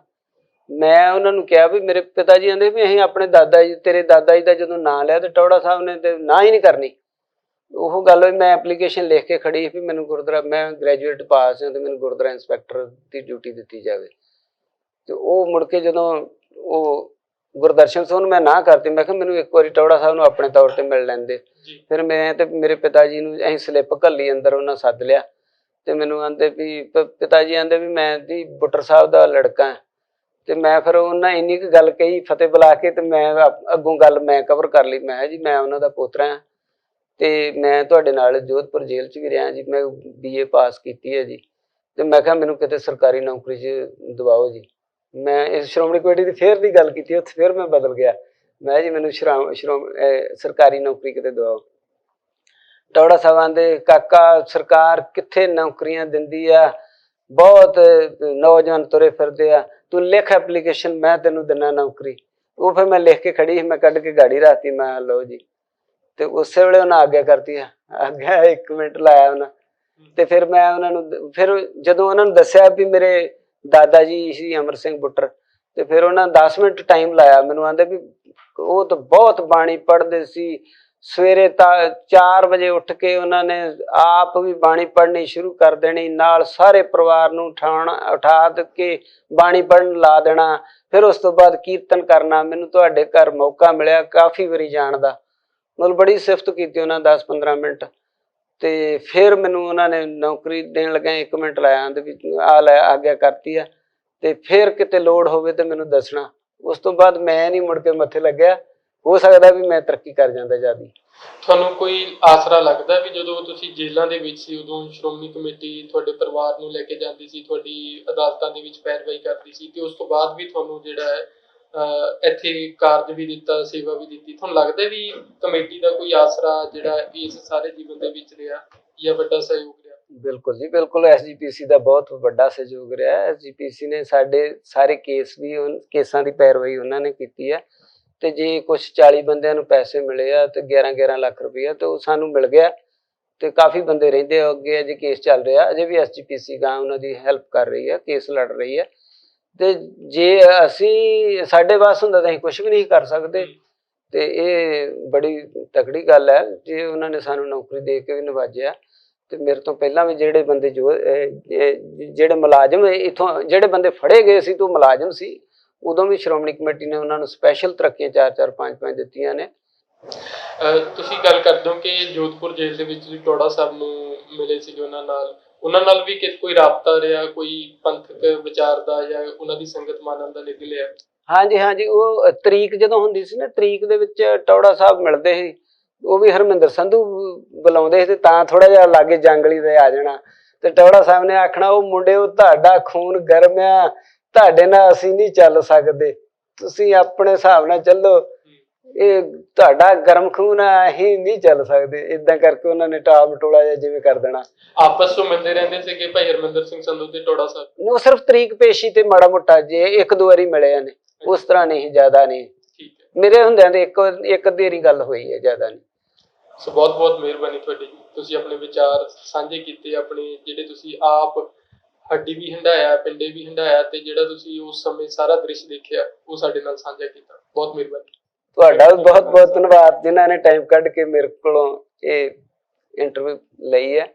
ਬਹੁਤ ਧੰਨਵਾਦ ਤੁਹਾਡਾ ਜੀ। ਵਾਹਿਗੁਰੂ ਜੀ ਕਾ ਖਾਲਸਾ ਵਾਹਿਗੁਰੂ ਜੀ ਕੀ ਫਤਿਹ। ਸੋ ਇੱਕ ਅਹਿਮ ਲੜੀ ਦੇ ਤਹਿਤ ਅੱਜ ਭਾਈ ਗੁਰਮੀਤ ਸਿੰਘ ਬੁੱਟਰ ਉਹਨਾਂ ਨਾਲ ਗੱਲਬਾਤ ਕੀਤੀ ਹੈ। 84 ਦੇ ਵਰਤਾਰੇ ਬਾਰੇ ਇੱਕ ਚਸ਼ਮਦੀਦ ਗਵਾਹ ਨੇ। ਖਾਸ ਤੌਰ ਤੇ ਜਦੋਂ ਭਾਈ ਹਰਮਿੰਦਰ ਸਿੰਘ ਸੰਧੂ ਦੀ ਗੱਲ ਆਉਂਦੀ ਹੈ ਜਾਂ ਜੋਧਪੁਰ ਜੇਲ੍ਹ ਦੇ ਕੈਦੀਆਂ ਦੀ ਗੱਲ ਆਉਂਦੀ ਹੈ ਤੇ ਉਹਨਾਂ ਦੀ ਪੈਰਵਾਈ ਕਰਨ ਦੇ ਵਿੱਚ ਕਿਵੇਂ ਸ਼੍ਰੋਮਣੀ ਕਮੇਟੀ ਨੇ ਵੱਡਾ ਸਹਿਯੋਗ ਕੀਤਾ ਉਸ ਦੀ ਗੱਲ ਆਉਂਦੀ ਹੈ, ਉਹ ਚੀਜ਼ਾਂ ਸਾਡੇ ਸਾਹਮਣੇ ਆਈਆਂ।